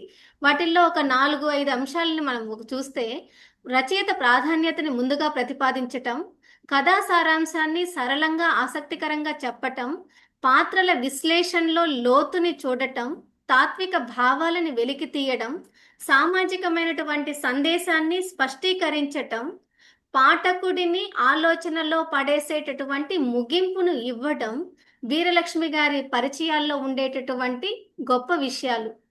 మొత్తం నవల గ్రంథాన్ని మనం చూసినప్పుడు ఆవిడ పరిచయం చేసినటువంటి తీరు విశ్లేషణాత్మకత, సరళత, తాత్వికత, సామాజిక అవగాహన అనే 4 ప్రధాన లక్షణాల సమ్మిళితంగా ఉంది. ఆమె పరిచయాలు కేవలం కథను మాత్రమే తెలియచేయకుండా ఆ కథ వెనుక ఉన్న జీవన సత్యాలను కూడా అర్థమయ్యేలా చేస్తాయి. అందువల్ల ఆమె రచనలు తెలుగు సాహిత్యంలో విమర్శనాత్మక రచనలకి ఒక ఆదర్శంగా నిలుస్తాయనడంలో ఎలాంటి సందేహము లేదు. ఇది ఇంకొక గంట చెప్పినా అయిపోదు సార్. అంత గొప్పగా రాశారు వీరలక్ష్మి గారు. అలాంటి మంచి పుస్తకం చదివే అవకాశాన్ని కల్పించినటువంటి అభ్యుదయ రచయితల సంఘం అందరికీ నా హృదయపూర్వక ధన్యవాదాలు తెలియజేసుకుంటూ సెలవు, నమస్కారం. అందుకే నేను కూడా ఇంటరప్ట్ కాలేదు. ఉమ్. కానీ ఎందుకంటే 1.5 hour అయిపోయింది. నాకు రేపు యూట్యూబ్ లో అంతసేపు ఇంకా పెరిగితే దాన్ని కొంచెం చూడటం కష్టం అయిపోతుంది. Okay sir, okay sir, concentration ఉండదు. అందువల్ల తప్పనిసరి కొంచెం బ్రీఫ్ చేయమని అడిగాను. ఓకే వేరే సార్. ఏమనుకోవద్దండి. పర్లేదు సార్, ఏం పర్లేదు సార్. నేను టైం చూసుకోలేదు, తగ్గించి పర్వాలేదు ఉండాలి. పర్వాలేదు, చాలా బాగా వచ్చింది. Thank you sir, thank you. Veeralakshmidevi గారు, మీరు ఏమైనా రెస్పాండ్ అవుతారా? మేడం మీరు మ్యూట్ లో ఉన్నారు. ఆ, ముందుగా సుభాషిణి గారికి చాలా చాలా చాలా అభినందనలు. Thank you madam, thank you. ఆ భారతీయ నవలా దర్శనం పుస్తకం మీద ఒక పిహెచ్డి పేపర్ వ్యాసం సమర్పించినట్టుగా ఆ చెప్పారు మీరు. చాలా సమగ్రంగా చెప్పారు పుస్తకం గురించి. నేను 7 ఏళ్ల పాటు పుస్తకాలు చదివి రాసిన మొత్తం విషయం అంతా మీరు ఒక గంటన్నరలో చెప్పేశారు. చాలా నేను రాసినవన్నీ మళ్ళీ నాకు గుర్తొస్తూ ఉన్నాయన్నమాట. చాలా కాలం అయింది కదా, అన్ని గుర్తు చేశారు మళ్ళీను. ఎలాగైనా విశ్వవిద్యాలయంలో అధ్యాపకుల తాలూకు స్థాయి గురించి నాకు వేరే అభిప్రాయాలు లేవు, కానీ అందులో చాలా ఉన్నతమైనటువంటి స్థాయిలో ఉండే కొంతమంది ఉంటారు, అందులో మీరు ఒకరు. Thank you madam, thank you. విద్యార్థులు అదృష్టవంతులు. ఎందుకంటే నేను కొంచెం ముందు అనుకున్నాను 60 నవలల సమీక్ష రాసిన పుస్తకం మీద మాట్లాడడం కొంచెం కష్టమేను, ఒక గంట. నిజానికి వాళ్ళ ఆనంద్ గారు కొంచెం ఎక్కువ సమయమే ఇచ్చారు, కానీ గంట అవగానే గుర్తు చేస్తారు. అంత గంట సేపట్లో మాట్లాడడం చాలా కష్టం.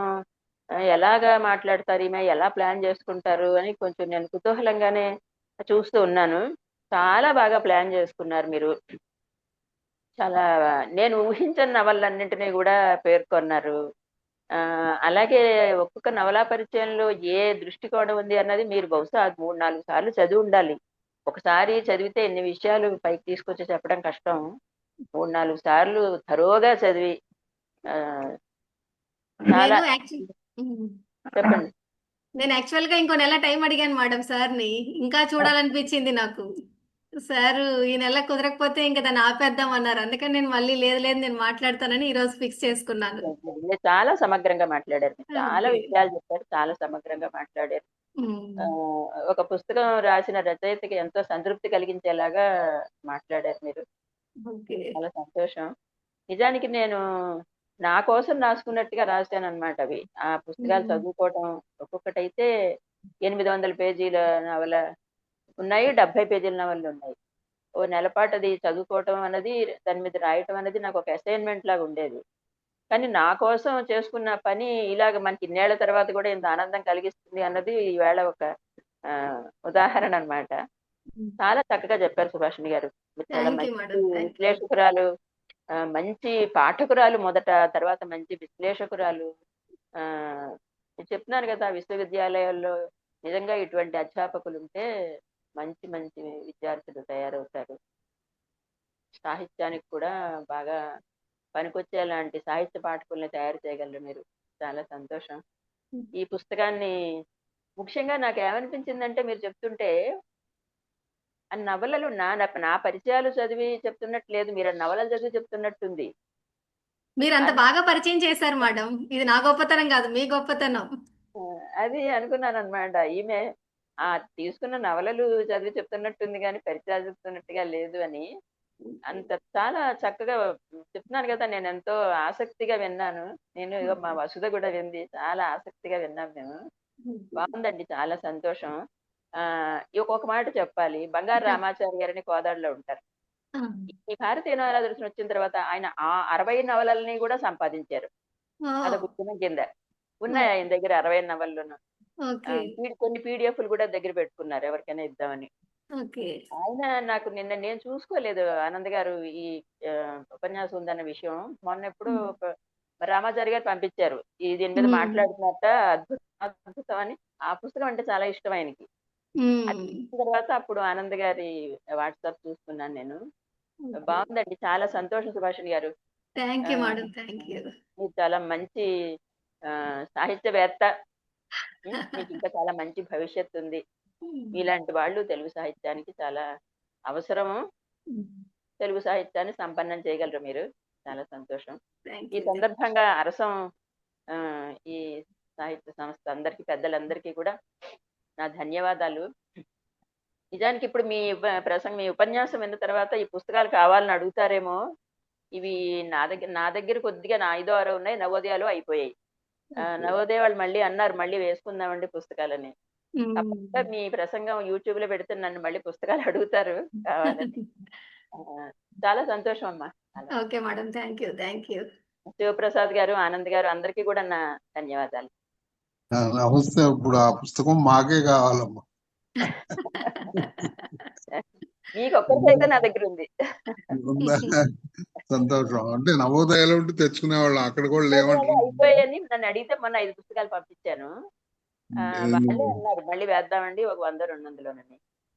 ఎందుకంటే 60 నవలలు చదివి మీరు సమీక్షించడం అంటే ఇంకోళ్ళకు ఒక సగ జీవిత కాలాన్ని మీరు వాళ్ళకి ఆదా చేసి పెట్టినట్టు అన్నమాట. నిజం సార్. ఎందుకంటే ఆ నవలలన్నీ మళ్ళా చదవాలంటే ఆ భాషా పరిజ్ఞానం ఉండాలి, ఆ టైం ఉండాలి, ఓపిక ఉండాలి. అలాంటిది మీరు సమీక్ష చేసిన విధానం చాలా చక్కగా చెప్పారు మేడం గారు, సుభాషిణి గారు. ఆ నవల్లో ఒరిజినల్ కూడా చదవాలనిపించేంతగా బాగా మీరు విశ్లేషణ చేశారు ఆ నవల్ని. వాటిని చూసినాక అనిపిస్తుంది, ఎప్పుడన్నా మాకు ఇందులో నాటకాంశాలు ఉంటాయేమో పట్టుకోవడానికి చదవాలని అనిపించింది. ఉంటాయి, మీరు ఒకసారి చూస్తే మీకు దొరుకుతాయి దాంట్లో. తప్పనిసరిగానమ్మా. నేను పుస్తకం మనం కలిసినప్పుడు నేను తీసుకుంటాను తప్పనిసరిగా. నవోదయ వాళ్ళకి కూడా చెప్తాను మళ్ళా ప్రింట్ చేయండి అని చెప్పి. పుస్తకం అలాంటిది, ఇలాంటి కృషి చాలా కొద్ది మందే చేస్తున్నారు తెలుగులో. అందులో మీరు తర్వాత రాజా రామ్మోహన్ రావు గారు కూడా ఈ ప్రయత్నం చేశారు. అట్లా అందరూ చేయగలిగే ప్రయత్నం కాదు ఇది నవలా పరిచయం అనేటటువంటిది. చాలా బాగుందమ్మా, సంతోషం. మంచి ప్రసంగం ఇచ్చారు. మంచి ప్రసంగం సెలెక్ట్ చేశారు మన అధ్యక్షులు రాజపాళ్యం చంద్రశేఖర్ రావు. అవును సార్. సంతోషం అండి. రాజపాళ్యం చంద్రశేఖర్ రెడ్డి గారు చినుకులో వస్తున్నప్పుడు ప్రతి నెల చదివేవారండి ఆయన. రాజగోపాల్ గారికి చెప్పేవారు. నేను కొన్ని చదివాను మేడం అప్పుడు. దొరికిన ఇష్యూస్ వరకు నేను చదివాను. ఎందుకంటే ఈ కథాంశంలో మంచి ఒడుపులు ఉంటాయి కదా, మాకు ఉపయోగపడతాయి ఏమోనని కూడా చదివాను. అయితే అన్ని ఫాలో అవ్వాలి. ఓకే మేడం, ధన్యవాదాలు. మీరు మంచి ప్రక్రియ చేశారు. మరిన్ని పుస్తకాలు ఎలాంటివి మీ నుంచి ఆశిస్తూ ధన్యవాదాలు తెలియజేస్తున్నాను. మీరు మంచి ప్రసంగాన్ని మా